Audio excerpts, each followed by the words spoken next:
Hey guys, Matt here from License to Watch. If you like this show, you'll probably like our Patreon show.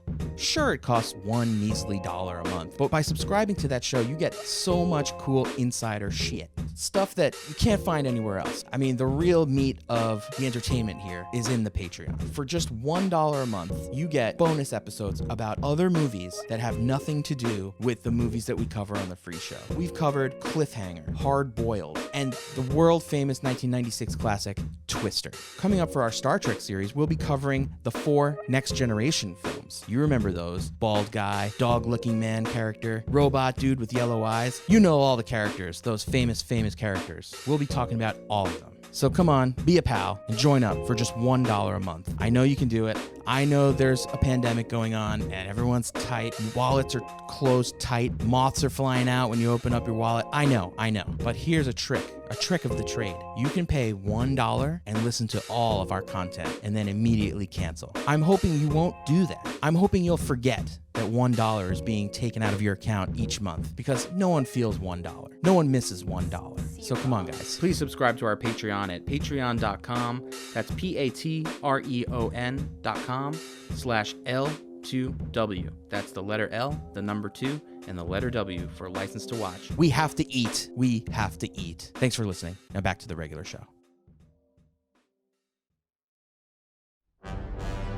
Eugene Edward Roddenberry, known as Gene to most, was born in El Paso, Texas on August 19, 1921. 2 years later, the Roddenberry family picked up and moved to Los Angeles, California, so that Gene's father could take a job as a police officer there. After graduating from Los Angeles City College with a degree in police science, Gene set off to be an aeronautical engineer. He joined the U.S. Army Air Corps Civilian Pilot Training Program and graduated in 1942 when he was commissioned as a second lieutenant. After surviving 3 plane crashes as both an Army pilot and a commercial airline pilot, in 1948, Gene Roddenberry decided to pursue his dream of writing for this newfangled thing called television. After writing for several shows, Roddenberry wanted to create a show that was, as he described, a wagon train to the stars, or in other words, a Western in space. In 1964, Star Trek premiered on CBS. Initially met with a large fandom, the show's popularity declined and it was eventually canceled after only 3 seasons. In order to recoup the production losses, Paramount Television licensed the broadcast syndication rights of the show. The reruns throughout the 1970s gained enough popularity that by the end of the decade, Star Trek was being broadcast in over 150 domestic and 60 international markets. The show's sudden popularity was further proven by the attendance of the very first Star Trek convention, which occurred from January 21st through 23rd in New York City in 1972. Only a few hundred fans were expected to come, but instead, several thousands showed up. A popular animated show, Star Trek the Animated Series, ran on NBC for 2 seasons and gained the series' only Best Series Emmy Award. All this newfound popularity made it clear what Gene Roddenberry had to do, which was to reboot the show and call it Star Trek Phase 2. In 1975, work developing Phase 2 began, but was eventually scrapped due to the folding of the Paramount television service. But following the big screen success of such science fiction films as Star Wars, 2001, and Close Encounters of the Third Kind, Paramount decided to rework the ideas of Star Trek Phase 2 into a Star Trek feature film, or rather, a motion picture. Director Robert Wise, famous for directing The Sound of Music, West Side Story, and many others, was brought on to direct the film adaptation of Star Trek. Filming began in August of 1978 and generally ran behind schedule. This caused problems down the line all the way to post-production, where much time and money was spent finishing the film's many effects shots. In the end, $26 million was spent on the film itself, while another $18 million was spent on undeveloped sets for the Phase 2 series, most of which were never used, which brings the total cost of the film to $44 million. The film received mixed reviews, with common criticisms focusing on the length of the film, which clocks in at 132 minutes. Overly long sequences of what can only be described as spaceship porn occur several times throughout the film.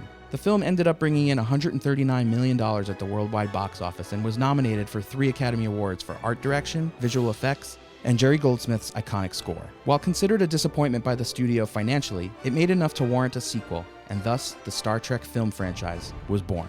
Join me, Matt McGregor, along with my co-hosts Harris McCabe and Colin Shaw, as we open up the next chapter of our exploration into the greatest film franchises ever made, and take a deep dive into the inner workings of 1979's Star Trek, the motion picture. This is a show about franchises, movie franchises. You're listening to License to Watch. Why in the world was this movie made?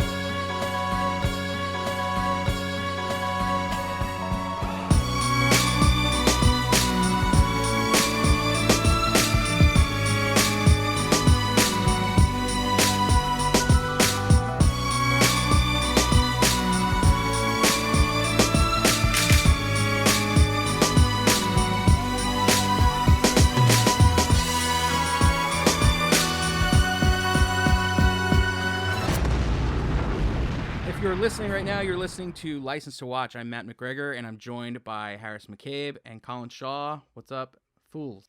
Hey, how's it going? Also joining us today is our very special guest, Mr. Sean Jarrett, film editor extraordinaire. What's up, dude? Happy to be here. But you really need to say that a lot more like a wrestler announcer.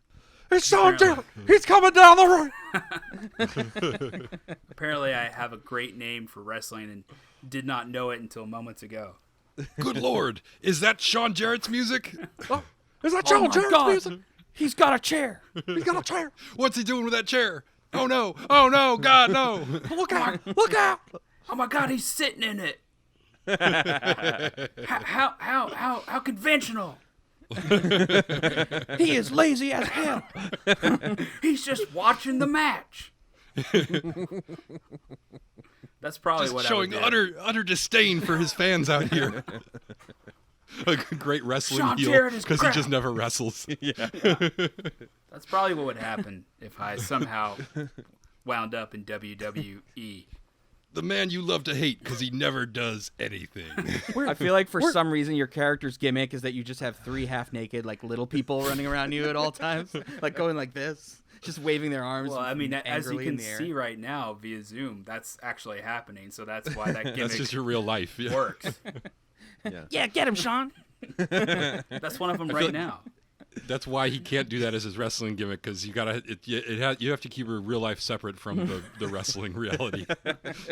He'll just hire separate little people to be the inspiration of. I think I just ruined somebody's day too. Yeah, Somebody's that's crying now. bad. They're like, "It's real to me." It's still real to me, damn it. He sits in that chair because he's got a lot of pain. Yeah, well, no, again, happy to be here. Happy to start a new franchise with you guys. This is seemingly This is exciting stuff. Yeah. This is our first non-spy franchise that we've ever covered in podcast form. It's really exciting. And we're moving already from- regretting it. We're moving from the spy genre once and for all into science fiction. You chose Harrison, a very Matt. different movie than a spy, like especially Mission Impossible. The pacing of this, I imagine, from the last Mission Impossible movie is just a little bit different, I would say. Yeah. On that note, can I ask a question? First off, I really need to know in advance. This is bad, right? Like this movie isn't good. Like when everyone's always saying, like, I love Star Trek and Star Trek's so great and everything. This isn't what they're talking about, is it? Please tell me that I didn't agree to watch 10 movies of this shit. The other ones are not as much like this. Okay. They're- I have hope. This movie sort of is more akin to Space Odyssey 2001 and Close Encounters and those type of movies. Yeah, it's like than a it is like to- a really shitty version of I like those movies. This is like, it's more, I don't know. So here's what I think is happening here with the slowness, because it's something I've always noticed. Even so, the first time I watched this movie, I was too young to remember how young I was. I was, like single digits age, maybe 8, maybe younger. I remember it being I had to get permission to watch the movie because they say that the Ilya character is celibate, and I was too young to know what that word meant because I had not been taught sexual relations yet. Also, the giant anus they fly into. Yeah, I didn't V'ger understand. is no longer celibate after this movie. I will tell you that. Yeah, so watching it today, I was like, it looks like a big anus. When I was, 8 years old, I was like, I probably never looked at my own anus, so, which was obviously a mistake. No. But yeah, when I was that young, I thought some stuff was really cool about it. I think I was won over by the fact that my parents were Trekkies, so they were like, "You're gonna like this, like it's Star Trek. You like everything like that." And so I did like it, but I also didn't like this particular movie of the Son, you're an franchise. idiot. You're going to love this. Yeah, it's like Beck with Scientology. We can't blame you. This is your parents' fault. You were born into this. Right. But yeah, because it was so slow and I didn't understand it. And what was going on was a couple of things. This movie, is adapted from a TV show that had, obviously a fraction of the budget and was not the same format and style because it came from the late 1960s. And so what you see is a movie trying to imitate the style of Space Odyssey 2001, at that time, the greatest space epic there was, which is a terribly slow movie as well. And it's also bringing something to the screen that people were anticipating. Do you remember, this is something I remember from my own life, is watching the Ninja Turtles cartoon growing up, all the time, constantly. And then when they finally made a live action movie of the Ninja Turtles, I thought it was like the most amazing thing I'd ever seen. And it was, though. It was. That movie rules. Yeah, that movie That's got to be good. That's got to be your next franchise, right? You got to do this. Maybe. That's a good idea. But just trying to bring these things Go Ninja, material. go. Yeah, like trying to bring these things materially into the cinema instead of like, suggestively on TV. Like showing the ship was a big deal. So that's why they take half an hour to look at it in the movie. Well, yeah. So I just want to make one observation on one way the Ninja Turtles got this a little more right, is that they were making a 90-minute movie and realized that they probably needed about 90 pages of script. I feel like these guys said like, yeah, we got this 30-page TV episode. Can we just sort of stretch this out into 2+ hours? And they're like, yeah, sure. We'll just have a lot of slow moments where we look at things or watch people looking at things. Yeah, Do we really need 74 angles of the ship? Yes. We need more angles. I fell asleep like 3 times during that sequence and kept on waking up and being like, wait, they're still not in the ship? And then I rewound it because I was like, I must have missed a scene where they had dialogue. Nope, they just silently circle the ship like 18 times. They're taking the least efficient path to get on board as well. Yeah, I think there's something really impressive about the fact that I watched it as an 8-year-old and did not sleep through any of it. It That means is something about my brain that maybe should be studied with science and maybe should not be praised.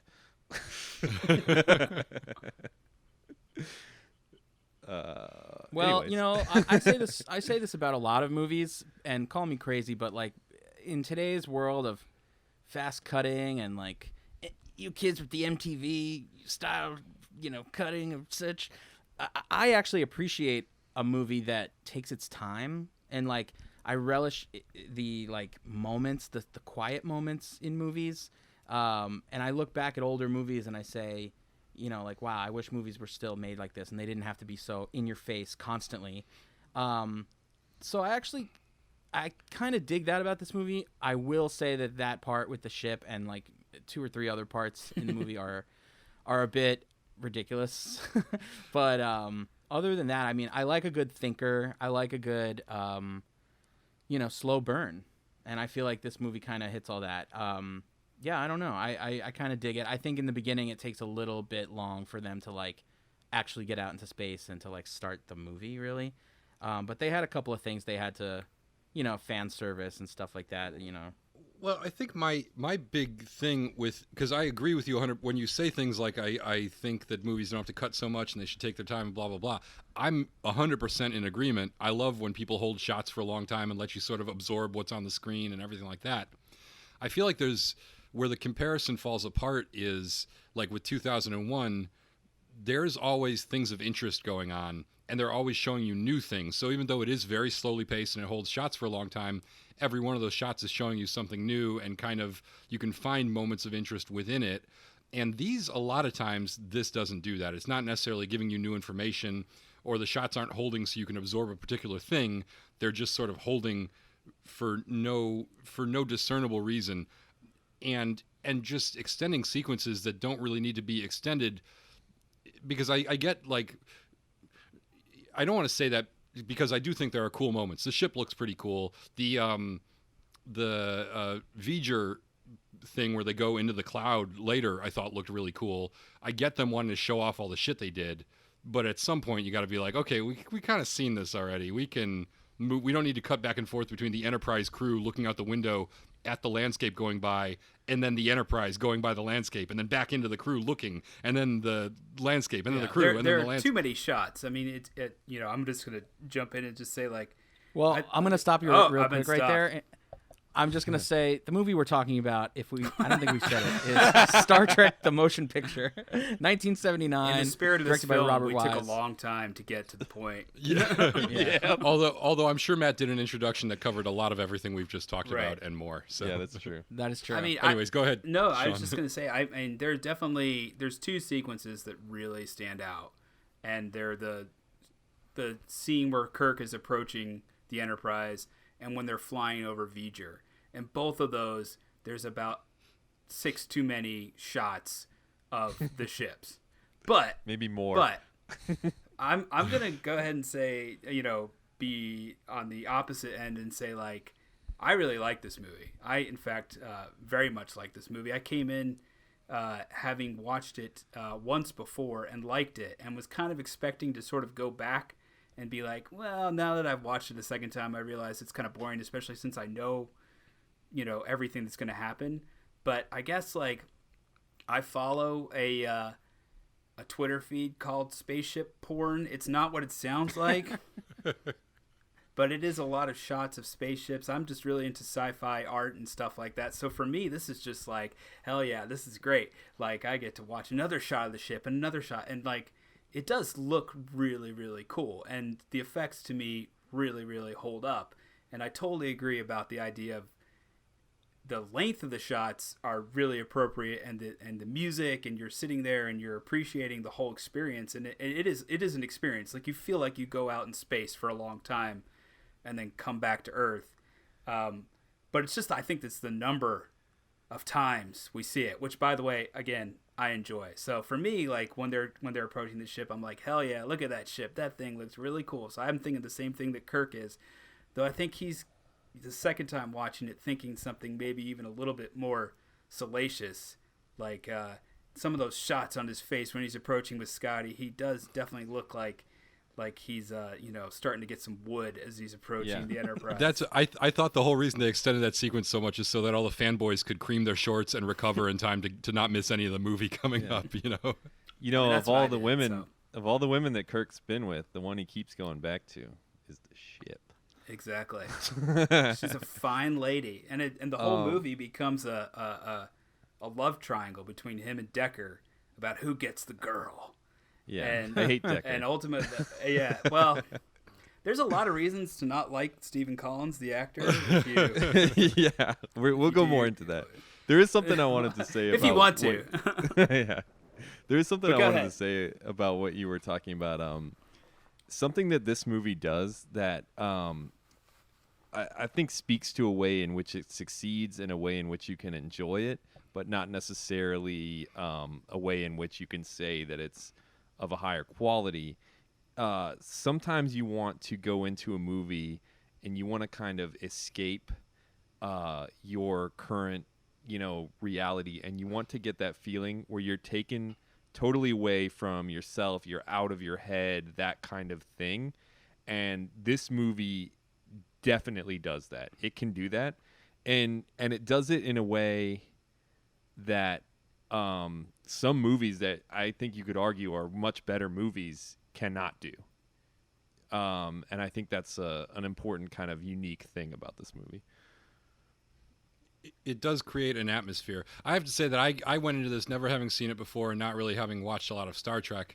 And I was disappointed only because, like, when I found out that Robert Wise was the director, who is, this amazing, like, one of the greatest classic Hollywood directors, started off doing film noir, actually started off editing Citizen Kane.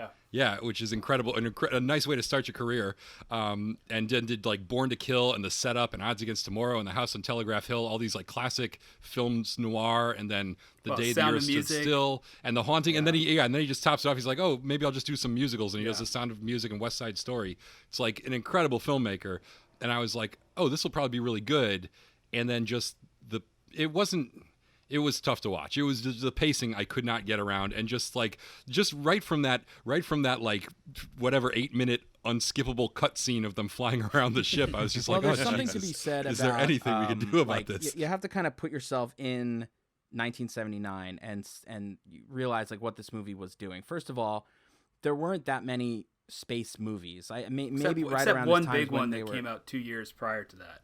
Right, exactly. Right. And the one that came out a decade earlier Right. and looked much better. But yeah. yeah. I so that's I two disagree. movies. There's two. Yeah, there's those two, and then Close Encounters, and that's really it. And so then this came out the same year as Alien, which is crazy to think about, also.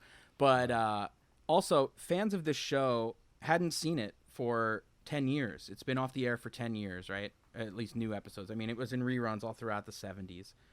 But this is sort of the first time that a TV show is being rebooted in feature film form. So what they I guess tried to do is make this feel like just a longer episode of the show. And the show is like, the better episodes try to get a little heady and like, talk about philosophical. But I would have loved more of that shit. That's what I wanted. I wanted more like philosophical. They like left a lot of opportunities to talk about interesting ideas on the table and didn't discuss them at all.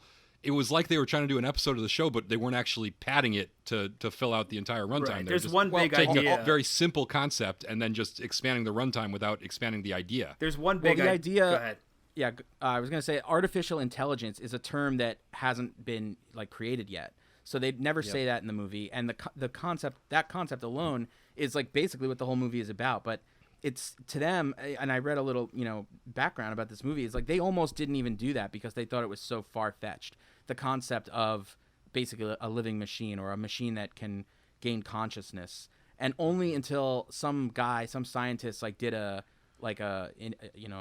magazine interview or some kind of like paper on it that year, months before the movie came out, did they agree to do that plot line. But to them, it sounded ridiculous. And now that's something, artificial intelligence is a plot line that we've seen like hundreds of times. Not just a plot line. They actually, like scientists think now that an AI singularity isn't inevitable. It's an inevitability. It's like if you make a robot that's smart enough to be self-aware and to create other robots, the technology will advance, not just like we'll be advancing hundreds of years of technology in matters of weeks, and that AI is going to outpace us so quickly we won't be able to control it. Are you saying like an Alexa is going to come back to Earth and be a huge spaceship and right, yeah. blow up Space the planet? cloud.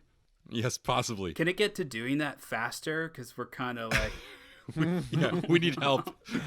Come on, AI overlord, take us away. Yeah, I for one welcome ready. them. Yeah. I'm Can we not talk sure about that's yeah. Go. Go ahead. No, I was just gonna say I'm not sure we're ready for that crisis on top of all the other ones. No, that could be the solution to all these other crises. Exactly. Yeah, hopefully. Yeah. You were just talking about the story that they came up with. Can we just talk real quick about like who has the story credit on this film? Sure.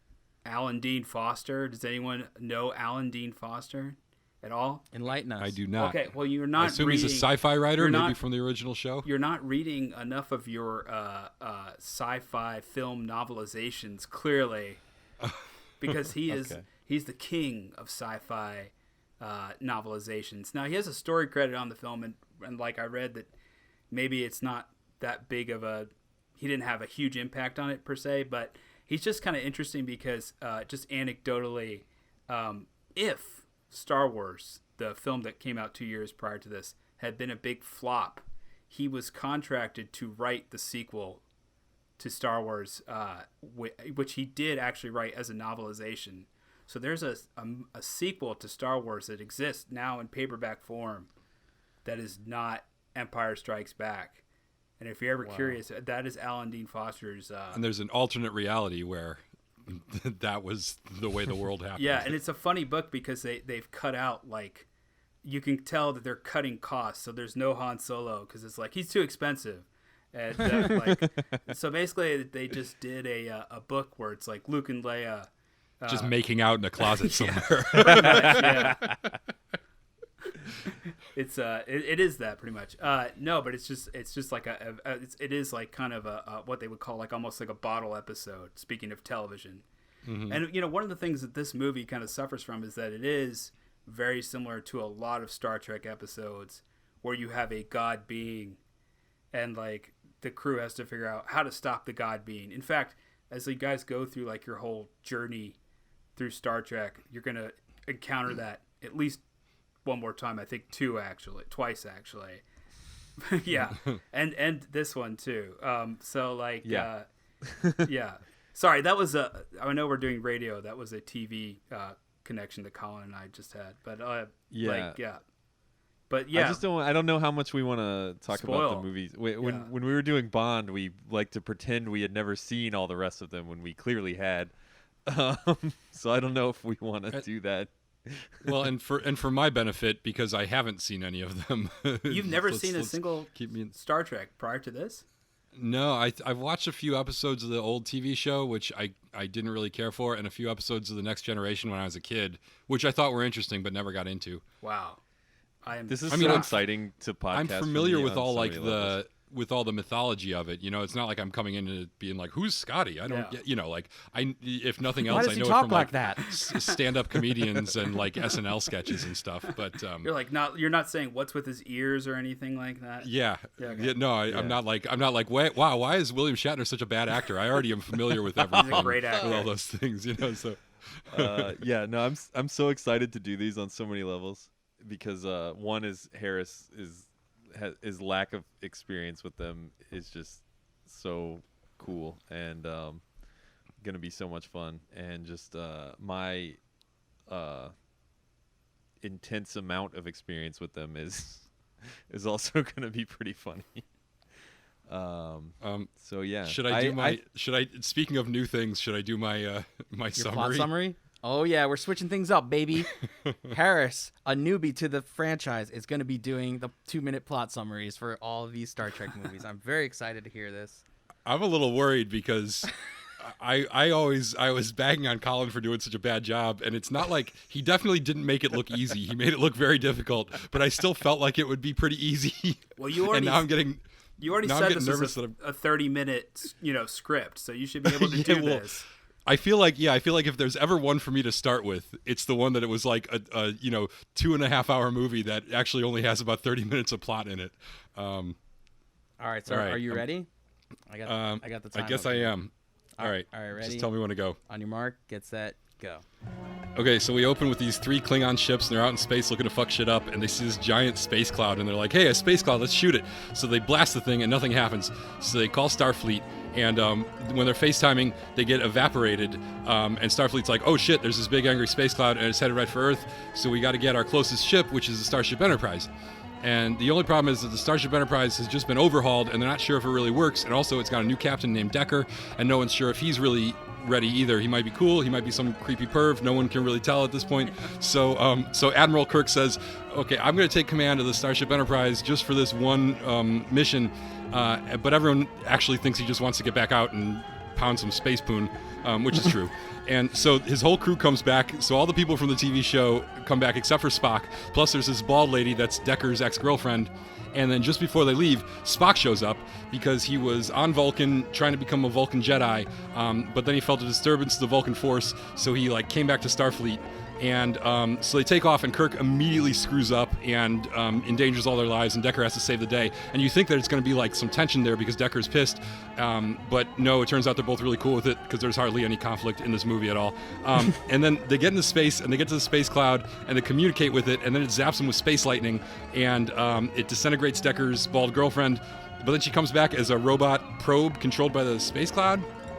And but she still has some of her own memories. Yep. And then they fly deep into the space cloud's anus, and they learn that it's actually a sentient AI named Voyage, and it's just trying to return to the Creator. So Voyage starts threatening to destroy all life on Earth if it doesn't fly to the Creator or find the Creator. So then they go deeper into the space cloud's sideways vagina, and they discover that Voyager is actually the U.S. Voyager space probe that came from Earth. So they look up the command code to shut down the space probe, and Decker enters it, and he and the bald lady merge with Voyager through space lightning, and the world is saved, and Kirk's like, fuck it, let's just go wherever. The end. Beautiful. Wow. That was pretty accurate, yeah. Perfect. And that was a really exciting story, by the way, that I just heard. Yeah. Hey, you see when you get it down to 2 minutes, it actually moves. This Yeah. movie should have been a student film. If it was 2 minutes long, this would have cranked. Great short. That was great, actually. Good job, Harris. Yeah, I practiced I was practicing a couple of times. I was just running through it a couple of times before I got on here because I was nervous. Yeah, I was practicing listening to that before I we never started. did that. It shows. It shows. No, I great. So I think you were saying this is kind of a weird follow up to James Bond and Mission Impossible. I sort of had an idea that it was kind of it's not spy stuff, which is Mission Impossible, but to me, when you talk about Shatner as Kirk and Sean Connery as James Bond through the 60s and 70s, like our parents and stuff, these were like the big melodramatic romantic symbols of like pop culture masculinity, basically. And so that to me was the tie. You know what I mean? Mm-hmm. Yeah, I see that. Also, it's a 60s TV show that was adapted to a movie series, much like Mission Impossible. Yeah. Yep.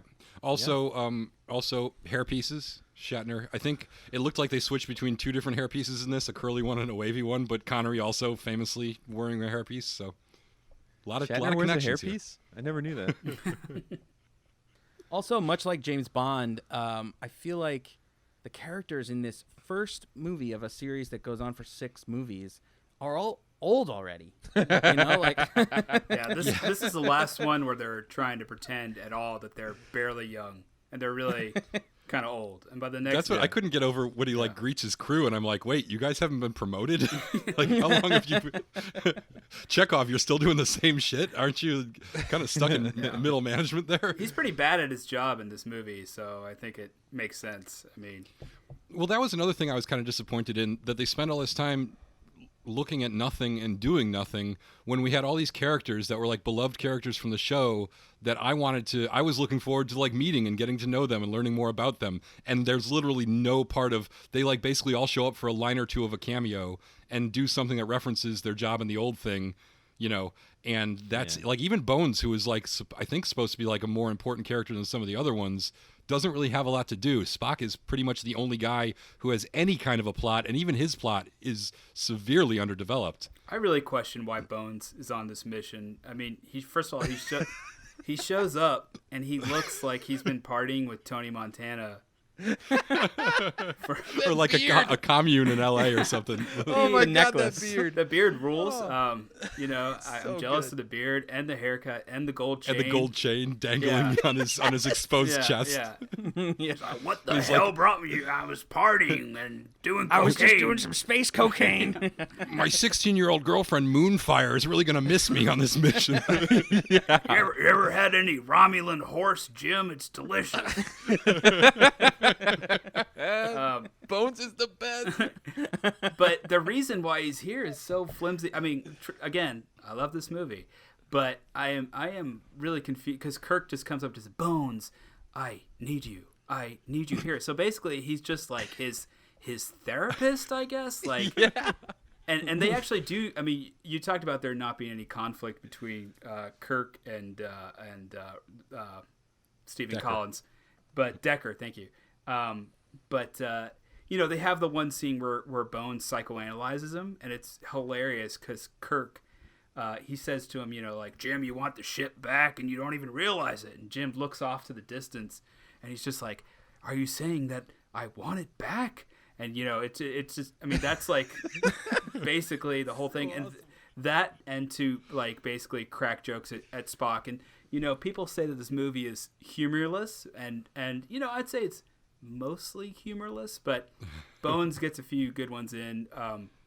Kirk asks him, hey Bones, did you find the medical facilities up to snuff? No, I did not. And that always makes me laugh. So but he's there basically for comic relief and to be Jim's therapist and nothing else. As far as humor goes, that line, Bones, I need you badly, is hilarious. I was like, oh my God, this is so much worse than I ever could have anticipated. Because up until then, I thought easily the woman who says when they have the teleporter mishap, which by the way was horrific, and I can't believe they didn't spend more time delving into that whole monstrosity. Yeah, they that's laughed that terrifying. off. Yeah. Oh, but man. they like totally forget about it. They're like, well, I guess we need a new science officer. Send a Christmas card to Vulcan. Exactly. Tell him I'm sorry. You know But what I the did? woman's- I literally paused it, just sat there for like I don't know, like a minute, and I was just like, that is so fucking disturbing. Yeah. Yeah. And then started the movie again eventually. Yeah. Well, these things will happen. I don't even know why they're running a teleporter that's been malfunctioning. Shouldn't they test it with like a gerbil or something before they start sticking humans that they value in there? But the woman's line. Gerbil Union refused by this point. Yeah. They've also achieved their own intelligence, and they're just like, fuck this. We're not killing ourselves for your stupid space mission. But when the woman says, "Oh no, they're forming," it's like I was like, "Oh my god, that is some of the worst acting I've ever seen." And then it was a competition mostly between William Shatner and himself to see who could outdo her for a terrible line Right. delivery. She's a for the rest of the holdover movie. from the original series. I think that's Rand. Yeah. That makes sense. Rand from the She original was, yeah. series. So is the Nurse Chapel. Yeah. She's Dr. also Chapel. original series. Dr. Chapel. Dr. Chapel now. Yeah. She's been promoted. Get her out of there, Jim. Well, I don't want a nursemaid. I need a real doctor. I can't trust this woman to perform heart surgery on a Klingon. Do you guys know who Dr. Chapel is? The actress? It's the computer voice. Marcel Yeah. Barrett, Yeah. Gene Roddenberry's wife. Yep. And she is the computer Did not know voice that. in this movie of Spock's jetpack, as far as I can tell, which Yeah. is double weird. It's like, didn't I just hear you a few scenes ago, and now you're inside the computer? It's also super unnecessary for Spock to like have the jetpack talk to him at all. Well, that's actually, if you watch the director's cut, I believe it doesn't happen in that. Yeah. That was like a thing that they added it's either for the theatrical or I forget which one they added it for, but yeah, it gives him instructions on how to operate the jetpack. I just couldn't get over how this fucking series could make something as badass as a space jetpack so goddamn boring. I'm shocked we didn't have to watch like a safety video on proper operation of the Starfleet emergency thruster It's suit. all realism. You know that if you were in space, that 90% of that would just be such boredom. You'd just be floating around trying to move from one gigantic black space to another. You'd be completely bored out of your mind. So that's why I like this movie. It's very realistic. It was simulating that for me. Yeah. Well, speaking of that, this movie adds one thing that I really appreciate, and that's like little spacemen. Like pretty much every time they show like the exterior of the ship, there's like a little guy like floating There's around. one running like from an this. explosion at one point. He's trying to get away from Voyager, and he But gets they look so shitty. There's a couple times where it's like that guy does not need to be there. He's not doing a job. He's not close to anything. There's no task he's doing out He's just there. like, wee. Yeah. When the ship is like docking or like leaving for the first time, you see the little guy, and he's like, he's waving goodbye. he's like the one guy cheering. does a He's waving. backflip. Yeah, The one guy does a little backflip. He does a Did you see that? backflip and waves them goodbye. And maybe they don't work for the Federation. Maybe they're like really rich people who paid for that experience. Like you know how people used to swim with dolphins. Maybe they like take their kids up into Fantasy space space camp. which makes the Voyager Yeah. explosion all the more better. Some guy paid like thousands of space credits to get annihilated by this AI. Yeah, that's why I don't I'm want to glad nitpick, it. but the Federation doesn't actually use money. That's true. I thought about that as I was saying it, and then I realized I'm Yeah, gonna sorry. go ahead with this anyway. No, I liked Well, it. I liked it. Yeah, I was going to correct you guys for that too, but then I realized I don't know what the fuck you're talking about. Federation also doesn't use pants, by the way. I don't know if you noticed that, but there's a lot of pantless people. Are we going to talk about the costumes? We should. I want to hear all of your thoughts on this. Lots of costume changes. I thought the landing costumes that they finally use at the end when they go down to meet Voyager looked like something that Best. Kanye West would be charging like somebody No. $100. It's like Those jackets are so good. misshapen burlap sack outfits. That's like Yeezy would be charging somebody $300 a pop for. If we're them. gonna meet a god, we might as well put on a vest. You know, it's like I don't understand those uniforms at all. They don't make any sense. But there's definitely some Greek gods or something when they pull into Federation headquarters and on the train. You see in the background, there's some people who look like togas and stuff. togas, exactly. You see those time and time again in later Star Trek iterations. So And they Kirk is going through outfit changes sometimes that don't even make any sense. It's like between cuts within the same scene, all of a sudden he's wearing a different shirt, and I'm like, what the? Why is he wearing his white tennis shirt now? yeah, "Yeah, I like that tennis shirt." The white tennis shirt does not flatter his sidearm hair, though. It really kind of. I don't know if you guys noticed that, but I didn't know hair grew there on people. In the but it does. in the future, It sure in the does. Future, it does. Yeah, in the future it does. Just him and Connery. It's something to do with the hair loss in the head. Just sort of migrates right down to other parts of the body. So like when I was young, I did not like these costumes. I was like, what is going on? Like, this doesn't look like the future. It doesn't look professional to me. Like when I was a kid.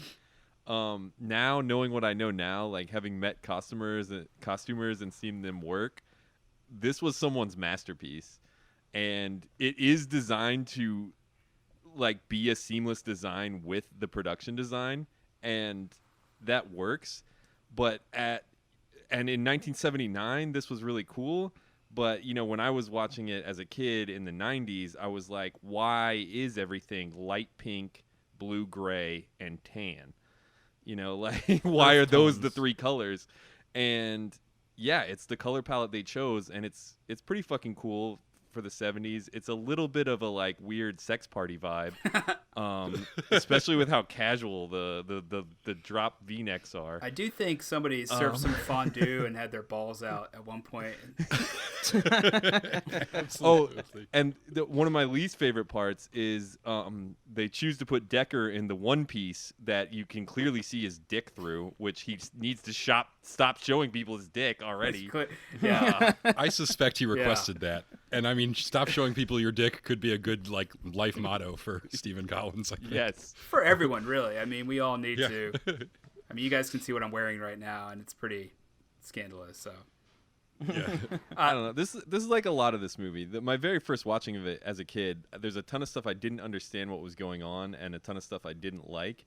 And as an adult, there's a ton of stuff I've grown to appreciate on a whole other level. So it's really strange. I feel like I don't know. I want to hear more about what you. Wait, before we move off the costumes, I just want to ask about the security guys wearing the old-timey leather football helmets. Is that like something from the? Yes, is that something from the show? Like, what are those? Because as soon as I saw, like, they don't even introduce those guys. All of a sudden, one of them's just standing in the background during like a scary scene, and it's like, wait, who the hell's this guy? Who's that? Like, is he part of like the Notre Dame championship team or something like that just got teleported onto the Enterprise? He's there because he asked some dumb question, and it's a question that none of the other characters in the room would ever ask because they would just know. Yeah. So they needed someone else there to like ask a question for the They're audience. like, shut up, meathead. Yeah. Unfortunately, that guy I think has like one of the few minority names. I think he has like a Latino name, and Kirk, when he says it to him, is very much like, oh no, it's Bones. They're like he says carbon-based life forms, and he's like, right. You know, he says the guy's name with a lot of disdain upon that last name. It's a little people, bit Menendez, go to college. Exactly. Humans, Tito. Exactly. It's a little offensive, if not a lot offensive. That stuff's not supposed to be there in the future, you know, like. And, you know, Gene Roddenberry loved tight clothes. That's part of the reason why everybody is, you know, so wrapped up in these things. But these costumes were, you know, Harris, you'll find this out. These were one and done on these costumes. Yeah. They quickly moved on from these things.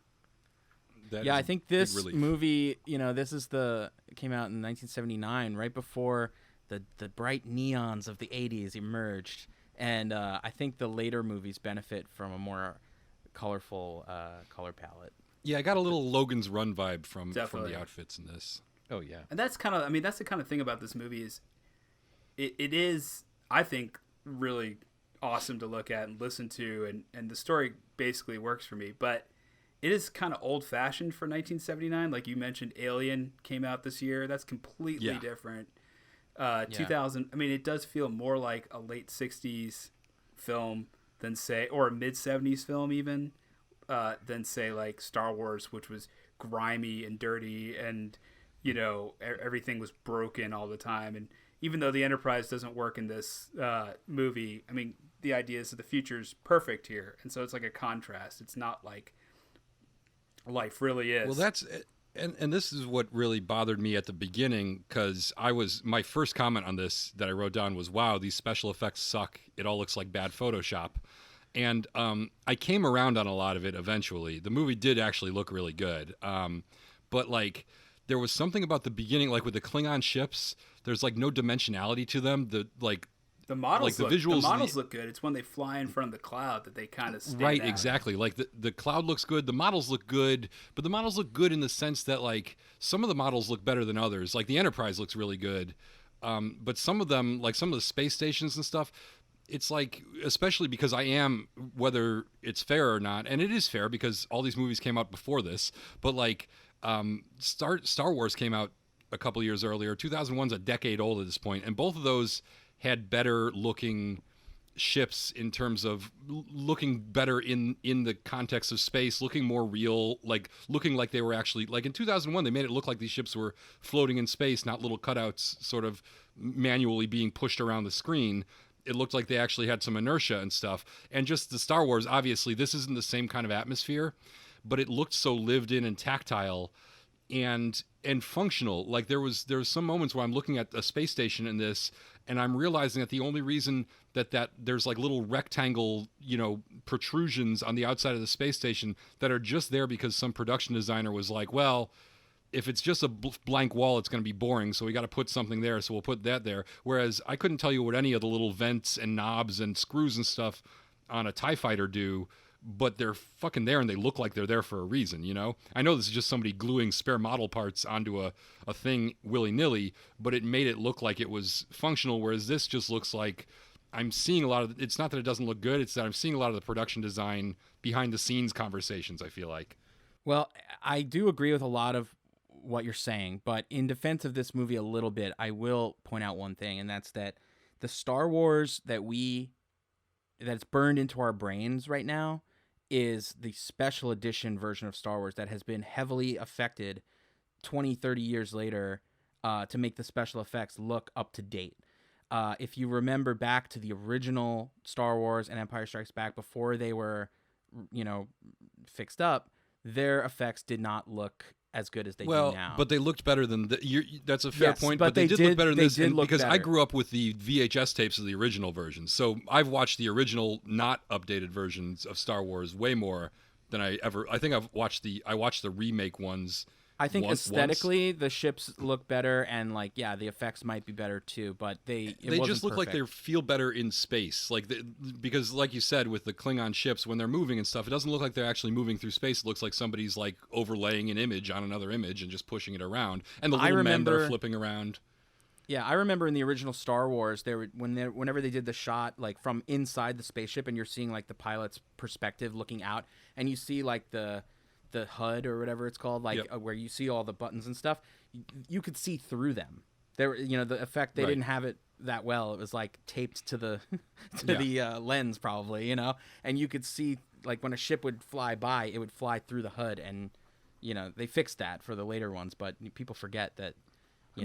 Star Wars had its problems also too. Just like the way that Star Wars, the momentum you talk about with like the ships, that's more of like aerial combat movie, and clearly Star Trek is playing more on like naval, guessing game, what's the other captain going to do, what's this entity going to do. So it by design I think is a little bit more drifting through space, obviously you have the warp drive and everything like that, but like I think they're meant to be a little bit slow. I mean, I don't. Well, that's once again. This is why I feel like 2001 is a better comp for this, because the ships move very slow in that. But I did feel like those were actual things with some physical presence. Whereas, and it's not always the case. I did feel like a lot of times they do get it right. I think when the Enterprise is leaving the dry dock or whatever, that actually works really well. There was just moments where I was just like, that looks phony to me. I mean, there was a lot of stuff I liked. I love all the Voyager stuff when they go into the cloud at the end, and the wormhole is cool, and the jumps to warp speed are kind of like, they're like very stylized, but I appreciated that.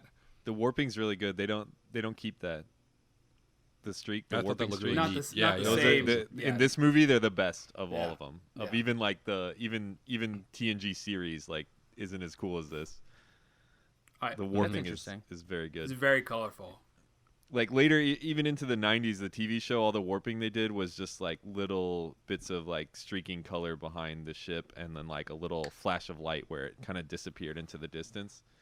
But this one, you've got like fucking lights and like, tiny prism rainbows coming out of them, and like it's pretty sweet. It's also a big deal when they jump to warp, and that's part of like the the whole experience thing of this movie. And if you're not in for the experience, I can see why you wouldn't like it. But like part of this movie is like, can we get the ship to go into warp? And like once we get into warp, can we keep it in warp? Like, can we make this thing work? So I could have used some more rules defined before that, because I didn't know what the fuck was going on when, like, I got that he wanted to go to warp speed and other people disagreed with him, and I liked that they made him wrong for like setting up a conflict that they didn't follow through with. Yeah. But I thought that was a good idea. But like when they went to warp speed and shit started going wrong, I was like, what? They're in a wormhole now? What does that have to do with warp speed? What the fuck is? It is random, and you know, it took me the second time watching it before I realized what was going on. And it's not like super interesting. It's just more technical babble where someone's like, you know, the ship's not working right. Don't jump to warp while we're in the solar system. And they do it, and of course it messes up. But it's all there just to let Kirk be one-upped by Decker, basically. To have Decker, and you know, we were talking about the scene where the people melt in the transporter. There's a great moment after that where Kirk walks out and he gets this look on his face, and I thought the look was like he sort of changes from sadness to confused. And I thought at first it was like, oh, he's like, what's the next thing I have to do to move the mission along? But what I realized was like, the look is, I don't know where I'm supposed to go on this ship. I'm completely lost. Right, yeah. yeah. And the best thing about it is the camera then goes over to Decker, and he has this look on his face like, you fucking idiot. Like, you don't even know where you're but going. Then they don't do it. Then they don't play that out a little more. Like, I didn't need them to be enemies. They don't do it. But I just needed that to be a conflict, you know. But they were both so cool about it. It was like Kirk's like, well, I need you to press back on me and be my consultant, and that happens. And nursemaid me happens through a lot. I mean, he has to Decker has to earn his trust, and I think part of it is because, again, this is just me from memory. I think like these characters were supposed to be characters in a Phase 2 Star Trek TV series. So like, yeah, that's correct. Yeah, so I think this was supposed to like be played out more, but you know, I think what happens is I think Decker eventually, basically, once he earns Kirk's trust, I think there's a nice little back and forth where Kirk is constantly kind of checking with him to make sure he's doing the right thing. But I think ultimately what happens with Decker is he realizes, hey, I'm not in love with this ship like you are. This is your girl, basically, for lack of a better term. I'm actually in love with this person, person's Kambata. And so that's like nonsense, though. Well, I mean, I think that's. I mean, I don't want to interrupt you. No, go ahead. I want to let you finish. No, I think go ahead. No, you go ahead. Yeah. Tell me what's nonsense. So I just hate his character, and yeah, I understand what they were doing, and I do think they actualized that, you know, storyline of him and Kirk's conflict and stuff like that. I mean, Harris is kind of right. Like, there was maybe more to go off of there, but I think Collins just kind of sucks, and like, he's just not likable or charismatic, and I don't understand why he's good. and also the woman Ilya, she's like so beautiful and fucking cool as fuck. She was promised a 5-year deal of making a series, and then they were like, oh no, you can only just be, you know, in this feature, and that's all you're gonna get. And she was like, oh well, I'll get to be in a motion picture. I'm from India. Like, this is an opportunity no other Indian person would ever get. And she shaved her head. She's actually bald. She's like 10 times more charismatic than he is, even though she has a super thick accent. They asked her to like speak like a robot to pretend to be the V'ger thing, which as a performer who was not really an actress, was actually a beauty queen from India, asking her to do that was a lot, and she pulled it off. And in the world of the story, the plot line is that she comes from a planet where they have some kind of celibacy vow. Oh, another thing that is not explained at all. Yeah, but I was like, did she say something about celibacy? Yeah. Why are we glossing over I had this? to read up on that one. It's not that interesting. She also, apparently in the director's cut, she has like magic powers and heals Chekhov when he Yeah. gets Yes. burnt, which is That's the fucking version cool. I watched. Yeah, that's fucking cool. And she's awesome. And I think there's something going on with the subplot and the overall plot. The overall plot is about creation and what it is to procreate. So they've created this intelligence, this self-aware thing, but it's not a human being. It was formerly a machine. And human beings created it a long time ago, and they don't even remember, you know? And what's going on with him is, like, yeah, he loves her and he wants to do her, I guess, but he, you know, like, doesn't because celibacy planet or whatever. And it just it's really seems like it parallels a whole, like, I think he chooses the ship over her, basically. Like, he Yeah, chooses the opportunity to be the captain of the Enterprise rather than stay with her on Delta. yeah. But then, like, by the time I don't know, it's clear to me that there's not enough chemistry going on between them. I'm not seeing the sparks, even though I did see actual sparks, which was fantastic special effects. That scene they have in the Enterprise hotel lobby is not very good. It's horrible. The game playing scene. Yeah. They're like, this is a game she loved. Yeah. They're both kind of I hate it. not great. In that When scene. she's like looking around and observing everything. Harris always says, like, when people are acting good, that they're chewing up the scenery, and that is like a really fucking nice set, and it's eating them real bad. Yeah. Yeah, they are definitely underplaying that to a damaging I extent. mean, I think Like every time they have to interact, it gets very soap opera-y. So, like, I think she's surprised great individually, you know, but those scenes do not. I think that I didn't hate Seventh Grade Heaven as much as Colin did, though. I thought he was not terrible. I never was able to complete an episode of that. I like Jessica Biel, so I've watched, you know, like 10 minutes of an episode of it before, but I just think the actor. I just think the actor. I don't think he was good in that show. I just think I was surprised he wasn't bad in this. You know, like, I didn't hate that. You know, he is like, bad I in felt like this. he had like enough charisma, and, you know, I could kind of buy it. I was like, okay, I'm kind of cheering for this guy. But I mean, this is like when you get a screenplay and it's like you can tell people love their characters so much that they never want them to fight or be bad guys. Well, that's you know? Gene Roddenberry's thing, though. He didn't believe in characters really having conflict, and it created for a lot of boring Next Generation episodes, especially. And like, and he was a real pain in the ass on this movie. And if you'll notice, Harris, over the next 5 movies, his credit changes from like story or executive producer to like consultant, basically, because they were like, get this asshole away from us as far as possible. Good. If he was the guy arguing for less conflict on this movie, I think it's good that he was pushed out a little bit. He basically had like a final say on story, but not after this movie. And he had many final says on this story from what I've read. Like, he constantly was being a pain in the ass.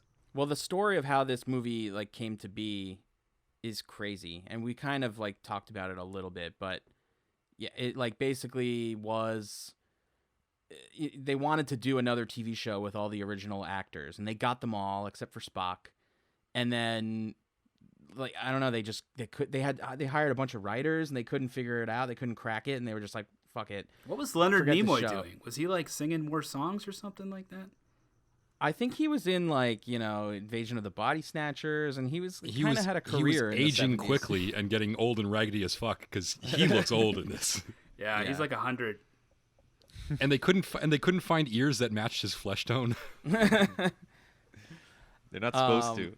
Well, he kept decaying throughout the entire film, so the ears kept not matching the skin. They couldn't find the right gray. After Star Wars came out, they kind of were like, okay, forget the TV show, let's make a movie. Right. And that's sort of how this came to be, more or less. I wonder and if so, that yeah. was a really dramatic moment. Like, some guy storms in, like, fuck this, it's a movie now. Well, I read that the Star Wars Phase 2 was 2.5 weeks away from production when they canceled it. And then all the people they just hired, they had to fire everyone because they decided not to do it. Isn't that insane? That sucks. I'm sorry I interrupted you again, Matt. I've interrupted you like 3 times now. My bad. Oh, it's okay. But yeah, I don't know. I mean, I guess can any of you like attest to like Gene Roddenberry? I don't really know too much about him other than that. Yeah, he was really hard to work with, and he thought, this was his baby, so he, wanted it to be a certain way. So I read his entire bio on Wikipedia today. Wow. So I could talk. The whole about paragraph. Yeah.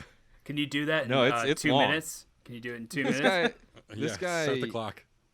No, I can't. He's a fascinating guy. So he flew planes in World War II. Then he flew for Pan Am. Then he was an LA street cop. And then he was like, I don't want to do that anymore because I'm starting to write for TV now. And then he wrote for TV a lot. And he wrote a lot of pilots that got rejected, even like both before and after Star Trek.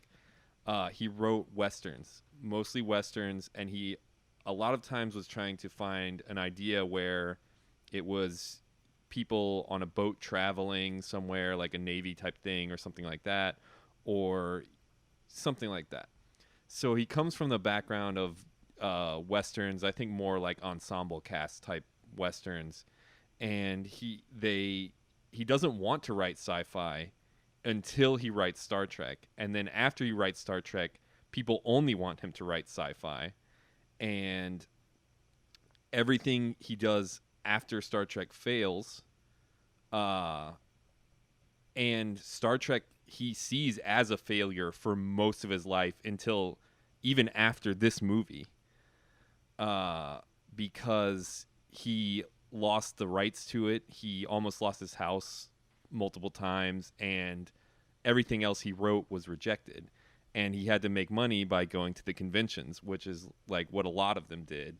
After this show went to syndication, it got popular, and a lot of the people involved with it, the only thing they were making money doing was going to conventions for fans of the show. And then they got this movie deal, and we'll see what happens after that. But he was really difficult to work with. The original idea for Star Trek is super idealistic. It's like, we're going to create a world where we progress so far into the future that we've eliminated all of the problems we see in our society in the late 60s. And then we're going to use that as a lens, as a mirror, to say where they travel in space, that's going to show us what the problems we're having in our society are. And I think it's a lot of like what I think some of the more progressive writers were already trying to do with like the other genre stuff, like westerns and stuff, like Twilight Zone and things like that. Yeah.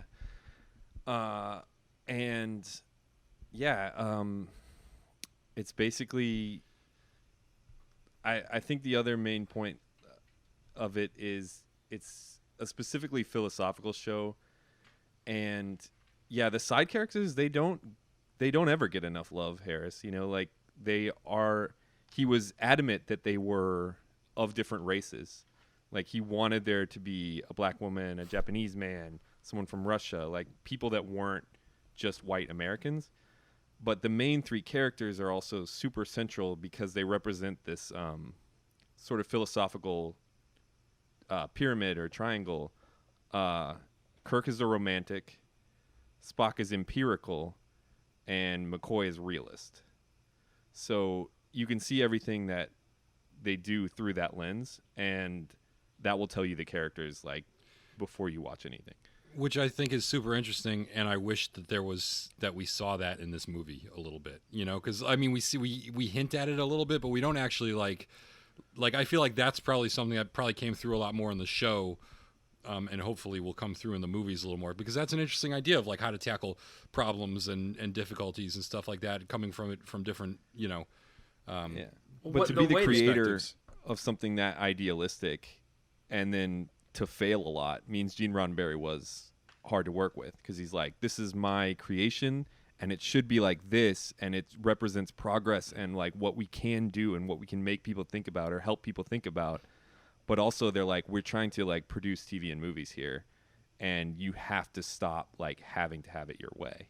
Right. And he's like, well, I have to do something because like I can't see if I'm really succeeding, if it's really working. You know, there's a dichotomy there of like, I go to conventions and people love me, but I also like keep having to like submit pilots that no one wants and try to figure out how to pay for my house. You know what I mean? You can tell that he's clearly like in love with the human spirit, you know, the flaws of humanity, despite the fact that he envisions this perfect world. I mean, the big part of this movie is Spock's journey through Kolinar, and it's kind of something that holds it back, because you were talking about missing the dynamic between the three of them. I mean, when Spock shows up, it's like you visit that friend from college and you expect him to like hang out with you and give you a hug, and all of a sudden they have like, you know, kids and they don't care, they don't want to party anymore. I mean, that's what Spock... And they're like inexplicably such a dick. Yeah, he's a real asshole in this movie. You know, and you know, it is the story of the film is his discovering of his human side, the flaws, you know, the same with V'ger. That's the parallel of the film. But, you know, it takes away a lot of the humor, the dynamic of the three of them, because he is completely different in this film than he was towards the end of the series, and very different from what he is in the next movie. And he kind of changes a little bit from movie to movie because of some circumstances, but like, you know, if he was more friend to Kirk, you might have some of that more enjoyable back and forth. The most important line is when he's in the hospital bed and he's like, this machine has grown to understand itself and understand so much more than we ever will, but it still can't understand this, and he just like grabs his hand. That's the most important line of the movie, but it gets lost because, like you said, they didn't give enough time of, you know, give the audience time with the characters rather than looking at the spaceship, you know? Yep. Yeah. Agreed. So let's talk, I mean, we're sort of like doing this already, but let's talk a little bit about the things that didn't truly work in this movie, and then we'll go on to talk about the things that we think did work. I think that might be a good direction to go. So we've already talked about how I feel like I need to do more puns also. I'm really like off my game. You are off your pun game, yes. But we still have probably another hour to go. Well, I have nothing negative to say about the film, so it's going to be really short when you come. I can nominate something. Can we talk about the performances a little bit? Yeah, sure. I'm really impressed with the Persis Kambata, and she's hot as a bald. Are you talking about the bald lady again? Yes. You know, you talked about that for like 5 minutes already. I think we can skip ahead to anything else. Yeah, she's good. Yeah. She's good in the movie. Yeah, she seemed good. Well, who's good? Let's talk about who's good in the movie. The hairs on Kirk's left arm, but not the hairs on Kirk's right arm. I feel like Leonard Nimoy is good when he finally comes around and like has his revelation and starts to like after that. Yeah, bed but if scene. he's supposed to be an asshole, he's a great asshole at the beginning of this film. Right, but it's not just an asshole. It's like he's like he's so reined in that it's a robotic performance by design, but it also is very much a robotic performance.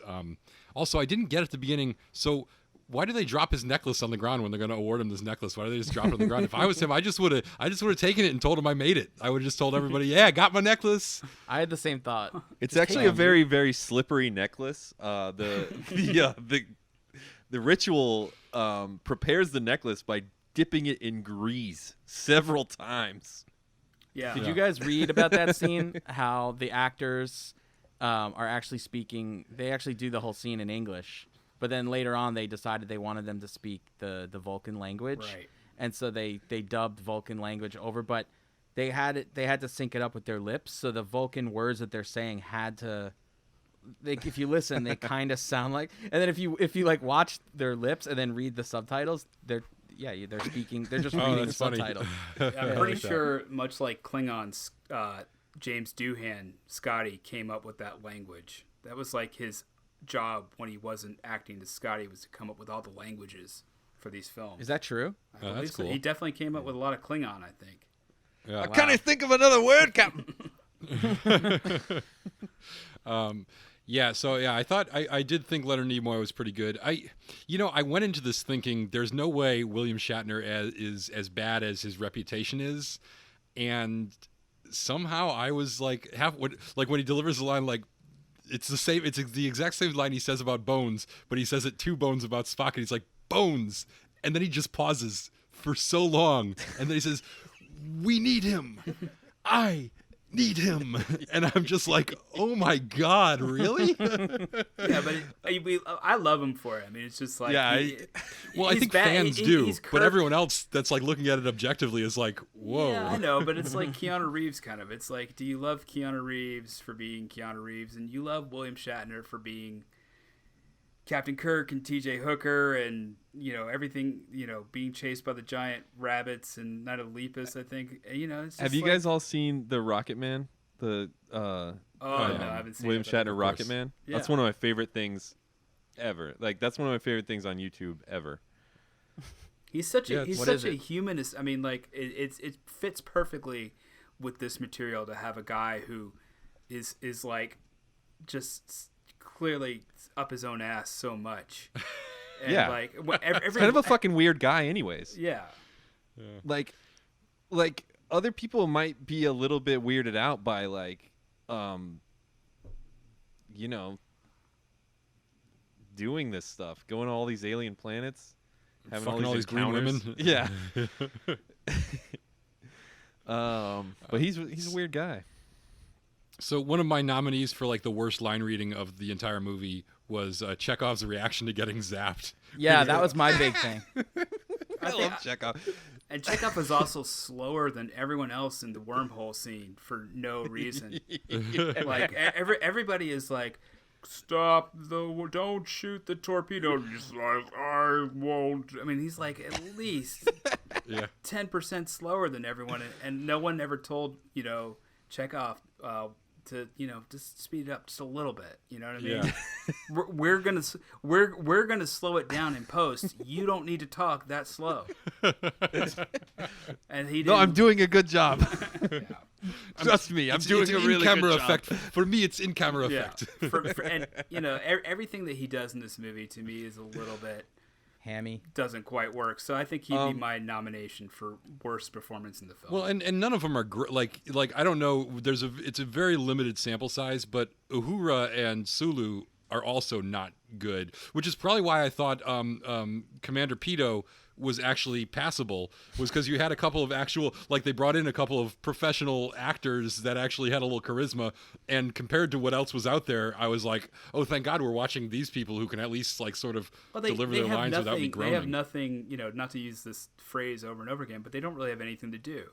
Yeah. I mean, Yeah. it's Oh, like yeah. Sulu gets the ship into warp, and Uhura makes phone calls. Yeah, That's and she's got her five head assistant behind her doing nothing. I don't know what he was. I talking about. honestly think the five head guy is Very- awesome. Yeah. He's Matt's background. I honestly think So wait, can I just say something about this guy? I watched the director's cut, and he has a line, and it's this shot. I forget what he says, but he says something like whatever. He says, line. "Don't look at my forehead, please. I'm very sensitive." About it." It's like My eyes are down here. I started looking like this when I was in my early 20s, and there's nothing I can do about it. Is it kind of weird? tried Is it, Propecia, not to change the subject, but is it kind of weird that Kirk is, when the science officer melts, that he's like, it'd be great if you could get another Vulcan to be the science officer. Isn't that a little bit like racist on his part? Yeah. What he has is a Vulcan fetish. Yeah. And I don't know if you can. I don't know if it's a fetish. I don't know if that's really like racist, but it's definitely a thing. He's It's kind of definitely like, a peculiarity. Vulcans are really good at math, and we need someone good at math. If you get my meaning, Yeah. I think it's just fan service. Like he's just trying to tease like Spock. Totally. to tease the audience that Spock is gonna be on screen again. There's also a reaction. Matt, what is that guy's line? Oh yeah, sorry, I don't know. Matt. Sorry. I don't know his line, but I was gonna say when he came on screen, I was really hoping that you guys watched the director's cut, because the second he popped on screen, I was like, this is a Colin role. The second he popped on screen, I thought like, oh, I didn't know Ben Foster was in this movie. This guy has a total Colin vibe, and I don't mean it in an offensive way, but like just his body language and like the way he spoke. I was like, for a second, I was like, oh my God, Colin is in this movie. I totally get it. I see it. That's kind of how I feel sometimes. Like I'm living in a 4-head world and I'm a 5-head. There's also a weird reaction that they have when Uhura finds out that Ilia is coming aboard. Ilya. She's like, oh, she's a Deltan, and she gives a look to everybody in the. And you think like by now people would be used to Deltans, but apparently that was a big deal to have a Deltan come aboard the ship. The best And is of course, anybody who wasn't familiar with the series is like, what the fuck are you talking about? Like, somebody explain something to me. I for had Christ's to sake. look that up. I was like, what does that mean? Like, and apparently nothing. I mean, it means something if you read the novelization, probably written by Alan Dean Foster, but there had never been a Deltan on Star Trek before. So basically, it's like another Orion slave girl, the green girl. Yeah. Situation. So it'd be the equivalent of today if like someone was like, oh, Ilya is coming up, and then someone was just like, guys, she's black. Yeah. Like And right then they before have she walked Uhura in. say it. It's so offensive. Yeah. So fucking bad. The best is Chekhov's face when she walks in the room, though. Oh my He's God. Huh? Yeah. Oh wow! Yeah. Wow! He really is. I do think the conclusion I came to for the actual worst line reading of the entire movie was actually Decker saying, "What does that mean?" I think it was when they explained that his girlfriend has been vaporized and then replaced by a robot. But it's like breathlessly like, what does that mean? It's so like, bad. Is she It's giving brutal. up celibacy or not? I mean, now that she's a Yeah, robot. but I can bang the robot, correct? And ultimately, that's what he chooses to do. Yeah. He didn't seem that unhappy like when she got vaporized. He is like, nobody is that upset about that. He's just like, He sucks. see, I told you. He's like, it's an "I told you so" moment, and not this ex-girlfriend that I've been flirting Now with. my girlfriend's dead. She's dead, and it's all your fault. Thanks a lot. Now my I girlfriend's mean, I could dead, still now my bang girl- her, but she's dead. Yeah. Kirk would never do that. They always kill someone just to see him like get sad about it. Who, Kirk? Yeah. Well, there's always someone who dies in the story just so Kirk can be like, damn it, someone died. But they really don't. He was a good man. They really he sort of shrugs it off pretty well. The teleporter thing, he has his moment of solemnity. Yep. But then when what's her name gets vaporized by the space lightning, it's like they're all kind of like, okay, moving on. She was new here, so we don't feel as bad. That's what you gotta do, man. You gotta move on when somebody gets vaporized like that. It's just part of life. They're still in the shit at that point. It's like, like the V'ger's trying to fuck us up. Like V'ger just killed somebody. We can't grieve it quite yet because V'ger could kill anybody at any time. It killed Chekhov the entire already got space station. Like his just hand- a little bit earlier, the listening station got completely vaporized, and he watched it all, and it becomes like hardcore, the George C. Scott movie where he's like, turn it off, trying to get the viewer off and everything. But first he's like, hey, can we get an outside camera on this? Yeah, I don't know who's shooting that. Like he's like, Yeah, especially because it's there after they get vaporized. it must And be I'm one like, of the jetpack guys. He's like, well, I'm gonna get a video of this shit if you know. Yeah. This Are you goes talking straight to about when he TMZ. shows it to all the cadets? Yeah, he's Yeah. like, he brings Yeah. everybody out into the space hotel lobby, and he's just like, now we're gonna show you this thing, and it kind of embarrasses him by killing everyone on the space station. That scene's so ridiculous too. It's like obviously just saying we're not TV anymore. Look at all these extras. Yeah, That's what I feel like a lot of the special effects were, because I really liked when like they go into the cloud and it looks kind of like there's like some visual effects that look pretty cool, and then when they actually get into the ship, which is basically just like Death Star meets 2001 trippy acid scene, but I was like, okay, this looks really good. But then it's like 18 minutes later, I'm like, wait, we still haven't gotten anywhere? What the fuck is going on here? And I think they had all these effects that they did, and they just really wanted to show them off. well, they had Douglas Trumbull and John Dykstra, among many others, working on this film. Two of the like greatest, most influential. Trumbull worked on 2001. And it's kind of like the craftspersonship on this movie is pretty exceptional as far as I'm concerned. So when Robert Wise, decides to just show the cool effects, I kind of feel like he's like, well, we've got these great people, we've got these great things, I'm going to show it. It may not work all the time, but that's and we've got roughly 90 minutes of excess runtime to play around with. There are a couple. I mean, there's no doubt. Like, I'll hit pause on this movie, and all of a sudden I'll look and I'll be like, 45 minutes left. I mean, we should be wrapping this up. That was exactly because that's when we find out that we basically can deduce that it's an artificial intelligence developed by humans that is returning to Earth. And I was like, wow, I can't believe it took us 90 minutes to get here. And then I looked and I'm like, oh, only 40 fucking minutes left. Right. Now that we've solved the mystery. I think once she gets taken over or reproduced by V'ger, I think it just is like, maybe we could intercut that a little bit with like some of the shots over the spaceship. Yeah. Instead, it's like we do the whole thing in one continuous sequence, flying over I say we like I did it. I had nothing to do with Star Trek, by the way. That's not why I'm defending it. They do it. These much better filmmakers do it. They fly over the ship, and that they could just like cut back and forth between that, and still have some of those scenes where like she's an artificial intelligence. We're gonna put this baby hat on her. She used to like this baby hat. Do you know what I'm talking about? The little crown. Yeah. Like I would have called it a headband, but yes. Yeah. No, it's like a baby hat. It's like it's like what you put on a baby when they don't have hair. Yeah, That's exactly it is. It is. And it's off to the side, and even Uhura is really weird about it. She used to like this, or was that Chapel? I think it's Chapel. Chapel's like, she used to really like this. I mean, I think her and Chapel used to hang out. And also, that's another thing that like that's a really interesting idea, right? So they have replaced her with an identical version of her that is not made up of the same material, but functionally is the same thing to the extent that it actually possesses some of her memories. Right. It's down to the molecule, so similar that it creates these memories. So we've got some really interesting questions there about what does it mean to be her, and is this her? It's like I'm sure you guys have heard of the teleporter, conundrum, like the philosophical teleporter conundrum that they talk about like. So like, yes. I know this isn't technically how the teleporters work, my mom. But yeah.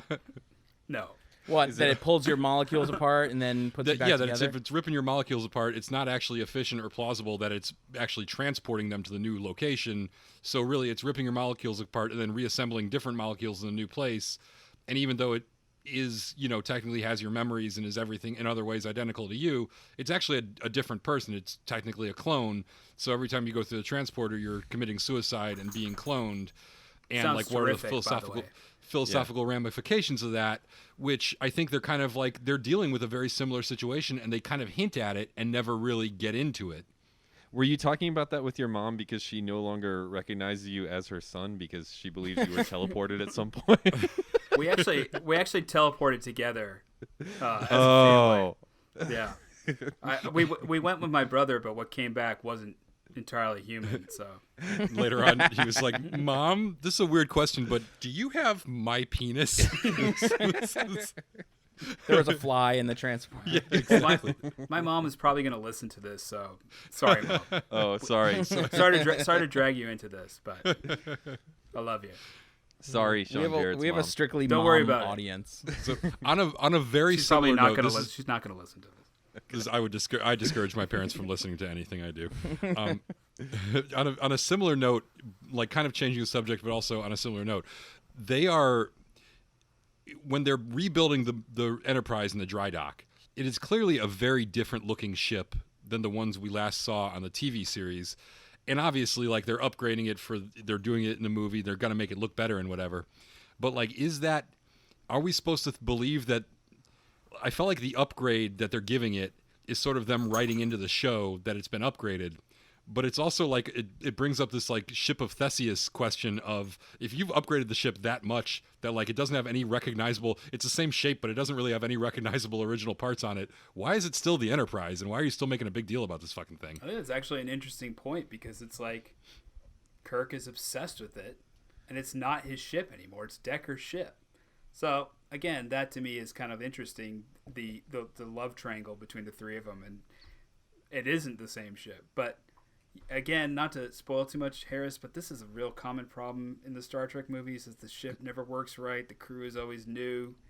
It just sort of keeps happening over and over and over again. And it changes in every movie, right? The look of it. A little Just bit, about? yeah. Oh, I think also... it's pretty dark in this movie, especially the bridge itself is kind of dark, which I think lends to the low energy feeling maybe a little bit. Mm-hmm. They had to do it for the lighting effects, right? Oh, yeah. I don't know. And then it's not J.J. Abrams' Star Trek for sure. No, yeah. So there's a green stripe on the ship when it's in dry dock, and there's a red stripe on it later. Did anyone see that? I didn't catch that. They must have painted it before it went out. Yeah, They're like, wow, we only have 12 hours to launch, so make sure the teleporters work and the warp drive. And can we get rid of that green fucking stripe? I hate that thing. Maybe it just It changes stays red mood. for the rest of the. Yeah, depends on Kirk's mood. That was what the little flipping guy was there for at the end. When they left, he was the guy who just finished painting the stripe red, and he was like so happy. He's like, got it, all good to go. I can't wait till you find out what happens to the ship in the next few movies. So right before I watched the director's cut, I had read that one of the differences is that it has a cleaned up, like, better sound mix, and I read that as it has different music, and so I was wrong in reading it that way. But when I turned the movie on, and it starts with the well, first of all, there's an overture, which is beautiful, and it's like goes on for 4 minutes or something like that. Not on every version, but yeah, like if you I watched this on Hulu, and they cut the overture out of the beginning, but it was in the theatrical and the director's cut. I kind of feel like I watched it with the overture, and it did sort of help set the tone for the kind of movie it was. But then at the end, I resented it because I was like, if you're going to be this slow throughout, can you save me the 4-minute overture at the beginning? Maybe that's why I liked it so much, because I didn't have to do that damn overture at the beginning. It definitely is more influenced by 2001 than it was by Star Wars. I will say that, and I like 2001 a lot, so I appreciate that aspect of it. But so anyway, I was surprised to hear that after the Paramount logo, we hear the Next Generation theme song. And I thought to myself, oh, that's fucked up. Like they must have, the director in the director's cut must not have liked the original music, and he just like replaced it with the Next Generation music, because I know that this Next Generation music doesn't come until Next Generation. And then I found out, I went back and I watched the regular version, and it was the same music. And so I was really confused. So I looked it up, and it turns out that Jerry Goldsmith, the guy who did the music for this, also did the music for Next Generation and just pulled it from this movie and turned that into the theme song for the TV show, which I never knew. And this theme rules, by the way. It does rule. Yeah. Oh yeah, it's classic. And I think part of the reason why that dry dock scene is so long is they're just like, just play the whole cue, just play the whole thing. Don't cut. We got this cool ass ship. We got this great music. Just let it roll. Can we cut to anything else? How about the ship? Yeah. How about Kirk looking like he's horny for the ship? All right, that's good. What about Scotty? What's he doing in this take? Well, he's smiling. Cleaning Kirk's splooge off the window of the. Man, he loves that ship. You like that? You like that, don't you, Captain? You like it? I think it's crazy that, and I agree 100%. This, I mean, if anybody out there doesn't know who Jerry Goldsmith is, I'm not going to read off his resume. Go on IMDb; he did everything. But it's crazy that they never used the iconic theme song at all in this, because it is kind of like. They do. Do they? I didn't. Yeah, they work in the theme later. Yeah. It's the one that's like. Well, I know what it sounds like. I just never. I think they play it in the maybe it was one of the overture, parts where I dozed off. Was it a boring part? You know it's somewhere around like before they go to warp or after they go to the wormhole or something like that. Oh, okay. What they do maybe do a lot I just missed it. Is what I think also rules is hit the shit out of a guitar every time V'ger shows up. Yeah. That's awesome. Bang. And it reminds me of a Inception trailer or whatever, you know. Totally. Totally. I mean, I think the score for this is really good. I mean, I think the sound is really. I listen to it with headphones on because I have kids and like I can't be up listening to Star Trek all night. But you know, I think it sounds really incredible. The sound work. I mean, I think that this movie, not to use a dumb term, but it's pretty cinematic by comparison to some of the other ones. Like, true. I think there are better movies in this series, not to get too far down the road for you guys, but like you know, you have Jerry Goldsmith, the editor, who's probably much maligned for his work on this. This was his first big feature, but he's Todd Ramsey. He would go on to do Escape from New York and The Thing, Exorcist 3, all movies that I really like. I mean, I think and Richard H. Klein, your DP, is like the man for 70s sci-fi. Andromeda Strain, Soylent Green, Battle for the Planet of the Apes, King Kong, The Fury. Then later he did Body Heat, Howard the Duck, and of course my favorite thing on his resume, Double Impact. So yeah, I mean, I think everybody, Just all those good ones. those are all great movies. But there was a lot of good people working on this film. And it makes for me at least an enjoyable experience. Sorry, that's my dog in the background. Yeah, I think you can see the craft a lot.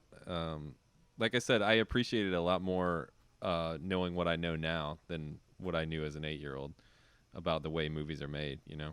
I mean, when I was young, this movie would be the one that would come on the least, which is why I've only watched it twice. I've watched the other ones about 600 times, except for 4, which I've only watched a couple times, and not my favorite. I know a lot of people like it a lot. Boo! Sorry. I know.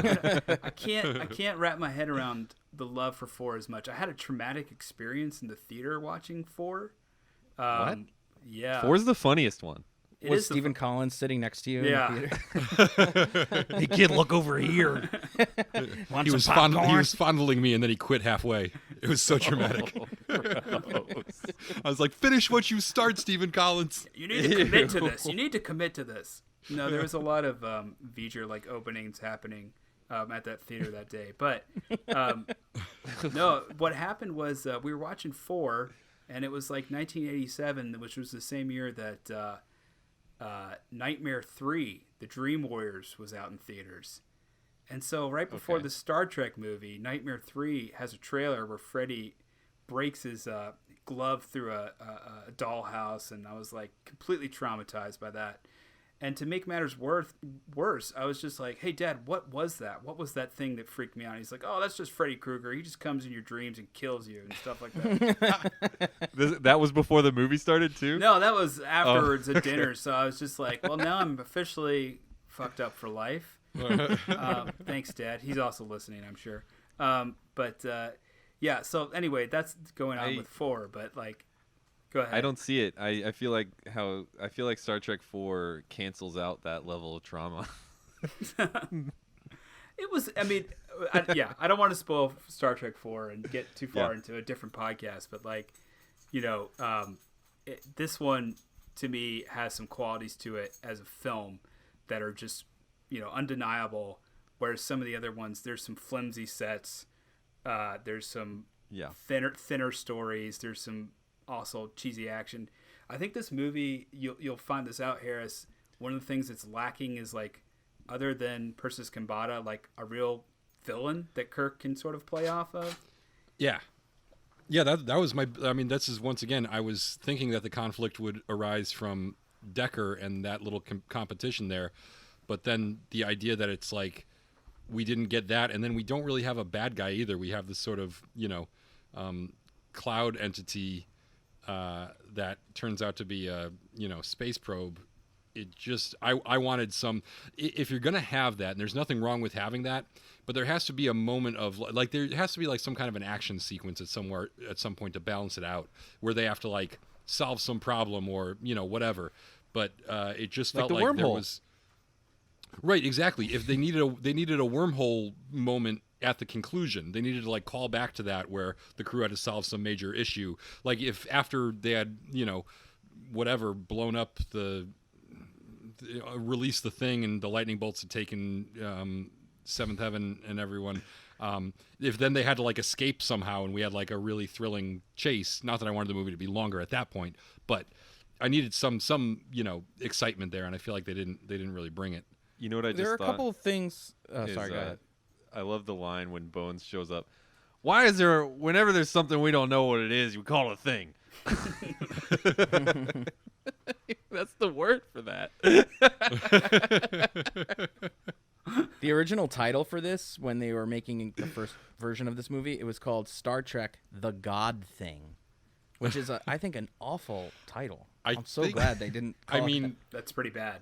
Well, let's they went with the motion picture, which I don't think is better. You know? But it does speak to the idea that this is like an old-fashioned Robert Wise. Like, Right, yeah. You know, there's some grandpas working on this film. We're gonna make one of them science motion pictures. Yeah, you know, Paramount was still probably pretty old at this time, and they're like, you know, let's make a motion picture. You know, Can we get Fairbanks for it? Oh, Douglas Fairbanks has been dead for years. Can we dig him up? let's put him in space. They'll have That's a star, illegal. We'll have We a can't Star dig him up. Trek.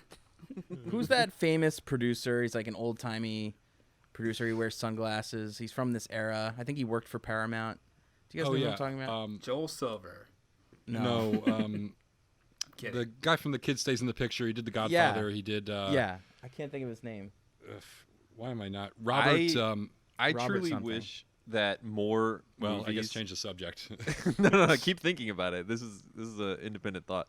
I truly wish that more movies had the Evans. brass to title themselves the Robert title Evans, yeah. and then say the motion picture. I absolutely agree. Yeah. I think it should have been Star Trek: The God Thing, the motion picture. Star Trek should have been Star Trek the movie, the motion picture. I think that would have. Like what's like a cool movie that just came out, or well, it's coronavirus, but Nothing. last There's year. nothing that came out. Yeah. Mission Impossible, Fallout, the motion picture. yeah, right. Or They could have One called that's- Jaws the motion picture. It was based on Yeah. a book, a popular book. To differentiate, they could call it the motion picture, so people know they're not going to the theater to read a book. that shit would be fucking cool. That is my greatest fear, actually. It's like when you go to see a foreign film, you're like, "Damn it, this is kind of like a book." Yeah. First there's a Freddy Krueger trailer, and then they start handing out books. What are these, Dad? Well, you got to read them. They're really boring. Oh my God! You've I got can't you see. got 2.5 hours to finish this book. How do I scroll this? Here, try this one. It's by Alan Dean Foster. It's like the Nice. sequel. It's a sequel to Star Wars, but it's really fucking boring. Well, at least it has Han It's Solo, just these right? siblings making out in a closet. What else haven't we addressed? I will say that I was watching this movie last night, and Colleen came in like towards the end, and they were saying V'ger a whole bunch of times, and there's a swollen, like undulating butthole looking thing, and she's like, "V'ger? Is that supposed to be code for vagina or something?" And I'm like, pretty much, yeah. You know what? The thing that would really get the Star Trek in trouble is a giant vagina in space. You know, one of them Voyager. I can't even say the word. I'm just gonna say Voyager. It's not So what? So I got an idea. They have to penetrate the cloud's anus, and the sphincter closes up behind them, and then Spock has to go through the inner anus.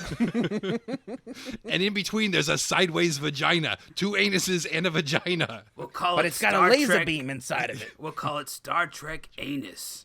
The motion picture. The motion picture. Oh, good stuff. That's the next director's cut to come out. So My only other thought, I think, on this entire movie was that did you notice when Spock is being sneaky and he goes down and he does the Vulcan neck pinch on the guy? yes. And there's a moment where like he puts his hand on the guy's shoulder, and then the guy turns around and kind of like looks over his shoulder at him, and then sees him, and then sort of collapses unconscious. But And all before of- he does that, he looks right at the camera.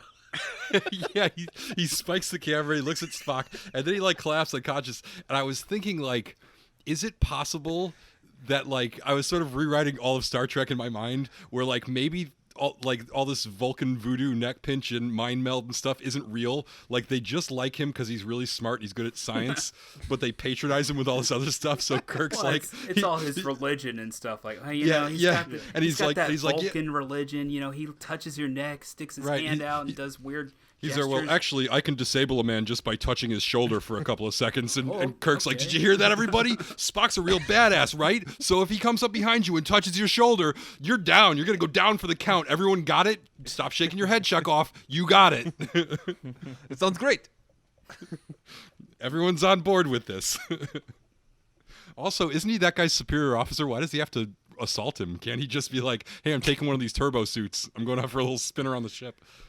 He Good does. question. He doesn't have orders to do He's that. just very violent. Very violent. I have two confusing things that I want to bring up that bugged me. So one thing is, wasn't there a point where Kirk initiated the self-destruct mode of the ship, and they were like, "Why is he doing this?" And they were like, "Don't worry, he's got a plan or whatever." Did that ever play out? Or That's feel not like that in this might movie. be- That's in a different movie. Yeah, I feel like that might be a director's cut. Oh, are you thinking of? shit. Are you thinking of when he just walked out? no, Like- there's definitely a scene. Maybe it's only in the director's cut. I didn't Oh. read about that. But yeah, he does something, and some guy's like, or someone, maybe it's a woman character. I can't remember. She's like, what is he doing? And they're like, oh, he's initiating the self-destruct mode. Like, He does that from time to time. Just don't worry about it. Unfortunately, it's kind of his go-to move. He does it in the original series, and he also will do it in a later movie. In a later cut. Yeah. It'd be great if he had done that when when Spock finally deduces that V'ger is a child. It's just like, V'ger, if you don't calm down, I'm gonna blow up this ship. On a count of 5. Here I go. 1, it's happening. 2, better stop. But the only problem is if you really want to discipline a child that way, you got to follow through when they call your bluff. And that's, It's very true. the other thing that confused me, and we've talked about it sort of a little bit, is when the people get killed in the transporter. I even rewound it. They didn't really explain like who the people were. That was one of that was the science officer that he talks to. Yeah, yeah, it the was, San Vulcan, the Francisco. Vulcan guy. it's one random unnamed person and one person you see in a scene where Kirk is on an escalator talking to a guy who looks like Spock. And Yeah. the guy Oh, who yeah, looks yeah. like Spock, that was one of them. Not And the only Spock. reason we know that that's one of them is because after the fact, they say they need to the seventh grade heaven to be a science officer. Right. He also Right. says, Now, too. send a card to the planet Vulcan. Tell him I'm real sorry about killing the kid. Yeah. Yep. That's polite. He's a I'm gentleman. reading about the self-destruct system and to see when they use it. Well, while you're reading about that, one of the other changes that they made to the director's cut was Vulcan, which I think is actually a good idea. I don't know if you guys, which version you watched, but in the theatrical version, Vulcan looks like a planet that basically has no atmosphere at all. Like Spock is about to fly off into space Yeah. at any time. I found that to be a very unusual. The one I Yeah. watched it looked like they were like on a lava, like Yeah, a exactly. volcanic I can't even something. tell. I mean, this movie has a lot of great effects shots. Those matte paintings are not exactly the tightest.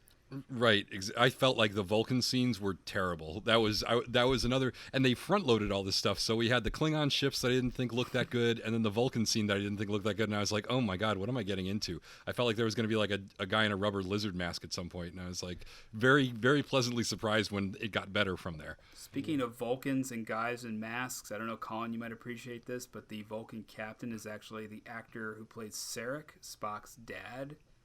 Right. That's actually him. Yeah. Yeah, he also plays like a Romulan in the original series before he plays Sarek too. I think. Really?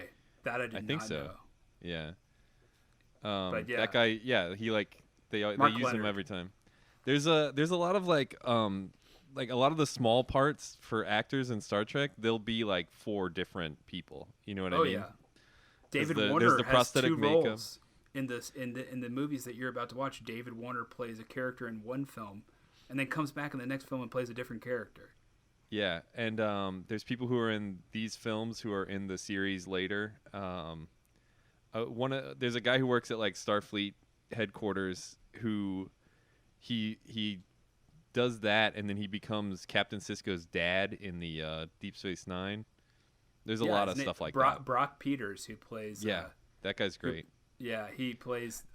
He shows up in Star Trek 4 and 6. And 6, yeah, in 6 he's like a heel type character. He's like, Well, now you're getting those spoilers.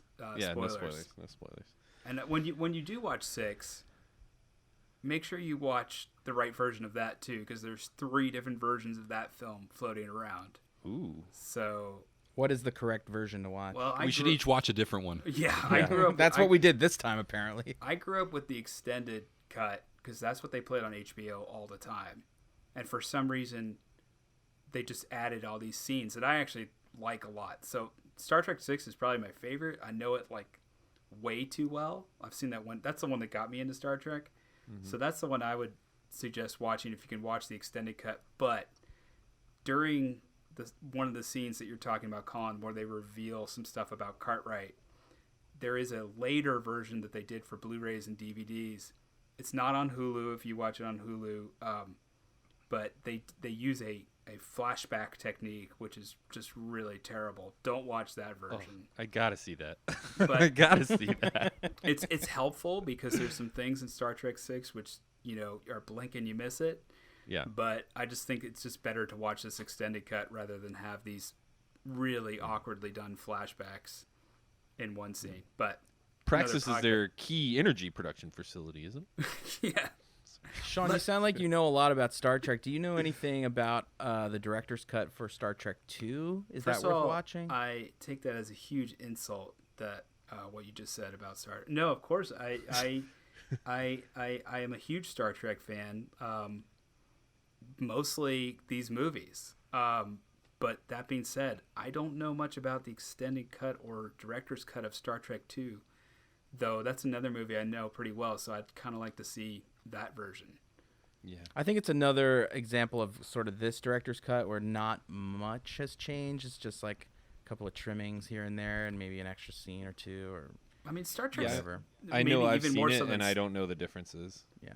Maybe more so even than like Star Wars. Star Trek does a lot of revisionist stuff. Like it's hard to find the original. Well, it's not hard to find, but if you go to Netflix or wherever you can stream the original series, they've redone all of the effect shots, and they all stick out really badly. Mm-hmm. It's just kind of like these movies are perfect. Don't mess with them, as far as I'm concerned. What do you say we rate this bad boy? Yeah, I'm ready. Alrighty. Who wants to go first? Should you Break explain out it to the anyone old- who hasn't watched it? I know what it is, the rating system. Or are you guys past that point in your podcast I think we're just career? accepting that if somebody doesn't know what the Timothy Dolphins are, they need to listen to a back episode and figure it out. Fair enough. But, Yeah.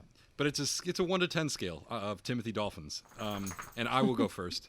So I was really optimistic that this would be good, and it was not. It's not painfully bad. It wasn't like a struggle, but it was a struggle to stay awake sometimes. It was so slow moving, and like I said, not just slow moving in the way that 2001 is, but like repetitive, with just cutting to sort of the same things and cutting between the same ideas conceptually over and over again for a purpose that I couldn't discern. And also, I was not impressed with some of the effects, and compared to Alien and Star Wars in 2001 and a lot of other things, I felt like even the models and the production design were a little lacking, and the performances obviously were terrible. And really, you just can't make a movie without any conflict. It's really not a good idea. That having been said, it did have some really breathtaking moments and some effects and some production design stuff that was amazing. So it was like really feast or famine with that stuff. And the score was excellent. I felt like that it's sort of like as a poor man's 2001, if this wasn't like Star Trek branded, and it was just a 2001 knockoff, I'd be like, yeah, it's probably not that bad. At the same time, I'm giving it 4 Timothy Dolphins because it didn't really. It had a hard time holding my interest, and I thought it just failed on too many levels. So hopefully the future ones will be better. He's dead, Jim. Wow, 4 Timothy Dolphins. That's All right. For me, that's pretty generous for a movie that I didn't really care for. Yeah, that's true. I'll give you that. It's true. Sean, do you want to go? Sure. I, like I said, I think, I thought coming into this screening of it that I was going to probably rate it around 7 Timothy Dolphins, but I'm going hard 8 on that. I think that this movie has conflict. It's the conflict of the human spirit, man. It's like logic versus emotion, fate of the world. There's all kinds of power dynamics that are going on. There's love. There's loss. There's everything you could ask for in a great movie. And truthfully, some amazing filmmaking going on. So, like I said, 8 Timothy Dolphins, which is not an easy thing for me to say. So, Wow. The words. Powerful. It's easy for me to give this a high rating, but the words Timothy Dolphins are hard for me to say. It's challenging. Yeah. It helps if you just mumble them. Timothy Dolphins. I'm right. I agree with a lot of what both of you guys just said. I both enjoyed this movie and agree that it is long, but I don't know if the length bothered me. I think especially for watching it at home on your own TV now in the year 2020, the length was nice because, well, I'm watching it and I'm like, oh, they're just going to show the ship for the next 20 minutes. I can look at my phone right now. Yeah. Woo! You're not supposed to watch movies like that. I can't watch a movie that I'm supposed to be paying attention to like that. You are. You got to go to the bathroom at some point, Harris. It's just part of the deal. I mean, Yeah, you could look at it that way too, and I thought about that this movie builds in the bathroom breaks. people sometimes used to talk in cinemas, like in Italy. That's what they used to do. They used to talk and talk, and then when somebody got killed on screen, they'd be like, "Oh, let's pay attention to that." Well, no, then they'd all talk and ask like, "Wait, what happened? Who was that? Who was that guy? What?" Who cares? You know He what just I got miss? killed. I used to back in Texas in my room, my TV was in front of the bed where I could watch TV from the bed, and then the bathroom was next to the bed, so I could go in And the tissues bathroom. and lotion were right next to the other side of the. I don't know where this is going, Colin, but I think we could probably just cut to the. If the I big if I finish. went in the bathroom and left the door to the bathroom open, I could watch the TV through the mirror while sitting on the toilet. And let me tell you something, it was pretty nice. I actually have that set up in my house right now. Actually, Yeah, cherish it while you have it. Very cinematic. Bathroom But anyway- motion picture. My bathroom doesn't have anything like that anymore. I miss it. you need a smaller apartment. Wait, maybe not. Now we just have our phones we can watch things on while we're pooping. Yeah. Anyway, back to this review. Yeah, I enjoyed this movie probably more than I should have. The performances, while I can see that some of them from the more of the side characters like Chekhov and Uhura, like those are not good. But I don't know, Kirk. Yeah, something. I think I agree with Sean that like there's something about him that is compelling, even though like in a textbook of acting, like he is on paper bad, but He's his like, own what- book. He's his own he's book. his own book. Exactly. It's a different methodology, and I think Spock is good. I agree. There is no real villain, but I do find that this movie like drifts into that thinker element, and I think that kind of makes up for the lack of conflict, and maybe the human spirit is the conflict there, but I think it all works out. I think like the way they reveal plot elements comes like they do it in a natural way. That everything feels kind of like I thought when they revealed V'ger that like that wasn't cheesy and it felt earned at that point, and it made sense, and it was an interesting thing to think about. And yeah, I don't know. I guess if I'm being generous, I give this a 7. 7 Timothy Dolphins. I feel like it's not a perfect movie, but it's not a stinker by any means. I should have gone lower. So it's my turn. Yep. Yeah. We saved you for last. So Yeah, go ahead. Throw your 9 on top there. So I came in pretty prepared to probably give it a 7, much like you were saying, Sean. And the way I watched the movie when the first time I saw it years ago, like when I was a kid, was very much like the way Harris saw it. And the way I see it now was like much more like the way Matt saw it. And so I came in watching it ready to like probably give it a 7 and be generous. And then I came out of it saying like maybe I should give it a 9. And so I just, to me, knowing what I know now about the craftsmanship and the way it was made and understanding placing it in its own time rather than trying to watch it as a kid as something more contemporary, I'm really amazed by what it is. And even as a kid, I thought a lot of those things that Harris did. It's just too damn slow and boring, and like a lot of this stuff doesn't look real because even by the 90s there was better technology, and by the 90s they just weren't editing movies this way. You know, they just weren't like that. But I still, when I was a kid, had a deep appreciation for the visuals being so like hypnotic almost. And what I really understood was the overall plot of this Voyager thing.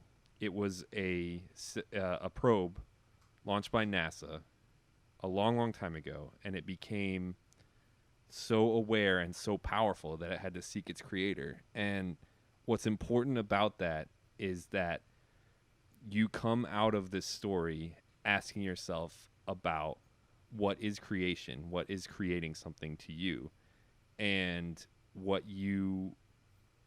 I feel like I found for myself was that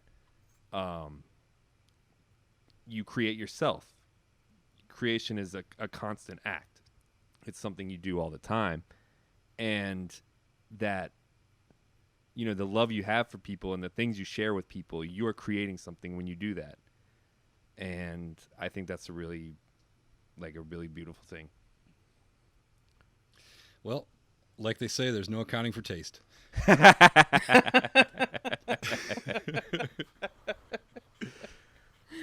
But there is a score that you have to give because I'm Yeah. gonna So do what? Yeah. What did that, Oh, what did 8. that add up? Yeah, because that's in between 7 and 9. I'm just gonna point out. I'm gonna point out that the podcast average is 7. So, License to Watch gives this movie a 7. That's gonna go on the poster. All right. All right. Star Trek anus. The motion picture. Anus the picture. Have we done a picture about anus this year? No, you don't understand. I'm just Godfather 3 hasn't come out yet. I'm just looking for a picture of an anus. That's all I want. It doesn't have to have motion. Yes, sir, right away. This is all a big misunderstanding. Can we cancel this thing? When the executive goes to the theater and sees that thing, who approved this anus? It was just supposed to be a picture. What's with the space anus? Was that my idea? I like the way it smelled, though. That space anus cost $10 million. I hope it's fragrant. All right, well, Sean, thank you for being our guest. It was my on this pleasure. first... Thank you for having me. I hope Yes. I hope I brought some enlightenment to Harris. Do you have anything to plug? You know, just my space anus. That's it. Plug my space anus. You heard it here first. No, I mean, you know, I'm a film editor. You can watch some of my films. Look up my my wrestling name online. Check out an IMDb.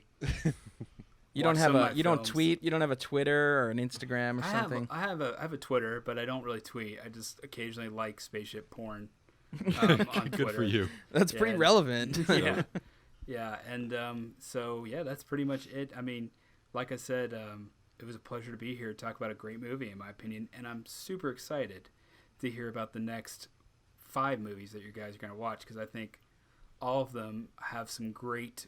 I mean, I love all these movies. Even the one, you know, there's the discussion that the even ones are good, the odd ones are bad, which I know that kind of poisoned your view already, Harris. But I did a rewatch of these recently, and I love them. I love them all, warts and all. Listen, nothing could have poisoned my view worse than watching this movie. That's true. Well, despite this movie's disgustingly large forehead, I think that there's a lot of beauty behind the forehead. So Yeah. We're going to call it Sean- Star Trek, the motion picture, foreheads and anus. The motion picture, the forehead, the anus. Sean, I was texting these guys earlier, and I was telling them about this 5-head right here. So this guy, I looked it up. He's an actor and a producer, and he's only acted in this movie and he's in Jaws 2. I don't know if you've seen that, but he's one of the Yeah, teenagers. he's the guy with the big forehead who gets eaten by the shark. He's batting anyway, 1,000. He went on to be a big producer of television, and he produced Martin, the Martin Lawrence show. Oh yeah, yeah. and very nice. and the D.L. Hughley show, the Hughleys. yeah. And he's been married to Adrienne Barbeau. Do you know who she is? From That's a good pull John- for a guy with that forehead. Yeah, John Carpenter's ex-wife. John Carpenter's ex-wife. Yeah, and he's Speaking got of kids speaking with her. of the Thing and Escape from New York. So Yeah. So this guy, man, But isn't she an actress also? she is. well, yeah. Sorry, What is I she shouldn't in? have said that. She's in Swamp Thing. She's Oh in yeah, the fog. hell yeah. She's Swamp she's in the Thing. fog. Yeah. Sorry, I didn't mean to diminish her. Oh, we should do in any Swamp way Thing. by saying Yeah, she's she's so John much more than Carpenter's- just four Yeah. heads, five heads wife. She's Yeah. in Creep Show. Harris Creep wants Show? to watch Swamp Thing, and so do I, Matt. Let's do it. That's a bonus. guys Yeah, should do that. we're canceling our bonus Next Generation episodes, and we're just watching Swamp Thing Yeah. and Sudden Impact. You should do. So, you should so do, Sean, last thing, Yeah. you should know that we have a Patreon. For $1 a month, you can hear some bonus content where we cover other movies. And for this series, we'll be covering the 4 Next Generation movies. Isn't that I exciting? have a Swamp lot Thing. of strong opinions on those movies too. Oh, excellent. Cool. Yeah, those are some quality films in there. I'm curious. I'm gonna look forward to listening to those on Patreon for sure. Excellent. If I Glad had to hear it. if I had $4 to spare, which I don't. So. It's only $1 a month. It's only $1. Oh really? Yeah. Yeah. Just wait till they're all out, and then just cash in for that $1 and You quit. know, now that Yeah. when you put it like that, that's using some. You have to have a pretty big forehead to have a brain like that to think of that Yeah. plan. I don't understand it. I have to get a Vulcan to explain the math to me. But then you get one of those artistic Vulcans that's like, no, I'm like a poetry Vulcan. I don't really do math. I'm not good at. That's a stereotype, and I'm offended by it. Nice. Looking forward to those. All right. Well, does all that right, so wrap wha- up? Does that yeah. wrap up Star Trek: The Motion Picture, the five-head, the anus? I'm going to wrap out this episode with the phrase that wraps out this movie. And I believe I'm going to botch it here. It's like the human mission has yet to begin. Is that it? Journey. The human Come on, journey. man. Wait, I thought the last line was like, "Let's get the fuck out of here," or whatever he says. Yeah, he's he like, let's says- just go anyway. That away. I believe it's that away. I think he says, "Take her around the block a couple of times." I don't give a shit. The battery's low. Let's just drive her around for a little while. Get on the freeway if you don't mind. The space. Don't freak. actually go anywhere. Just let him sit there. It's fine. Yeah. I bet Kirk will just take the Enterprise and just park it behind Mars and idle for a while. Think about what just happened. How many people Make out in the back seat. Just Yeah, finger exactly. bang her. Roll a joint and then say the lyrics from Rocket Man, the song, as if they're a monologue. I feel like this movie probably would have been slightly better if I was on drugs. I watched this sober and I was not playing on my phone. These are my mistakes. I'm going to try to learn from them and get better. That's all I can do. All I can do is apologize, say I'm trying to learn and get better. Yeah, Harris, I thought you were a movie watcher. I mean, I dropped the ball here today, guys. all right, let's get the guys. fuck out. Yeah, thanks, Sean. Guys, the human journey has yet to begin. You looked it up.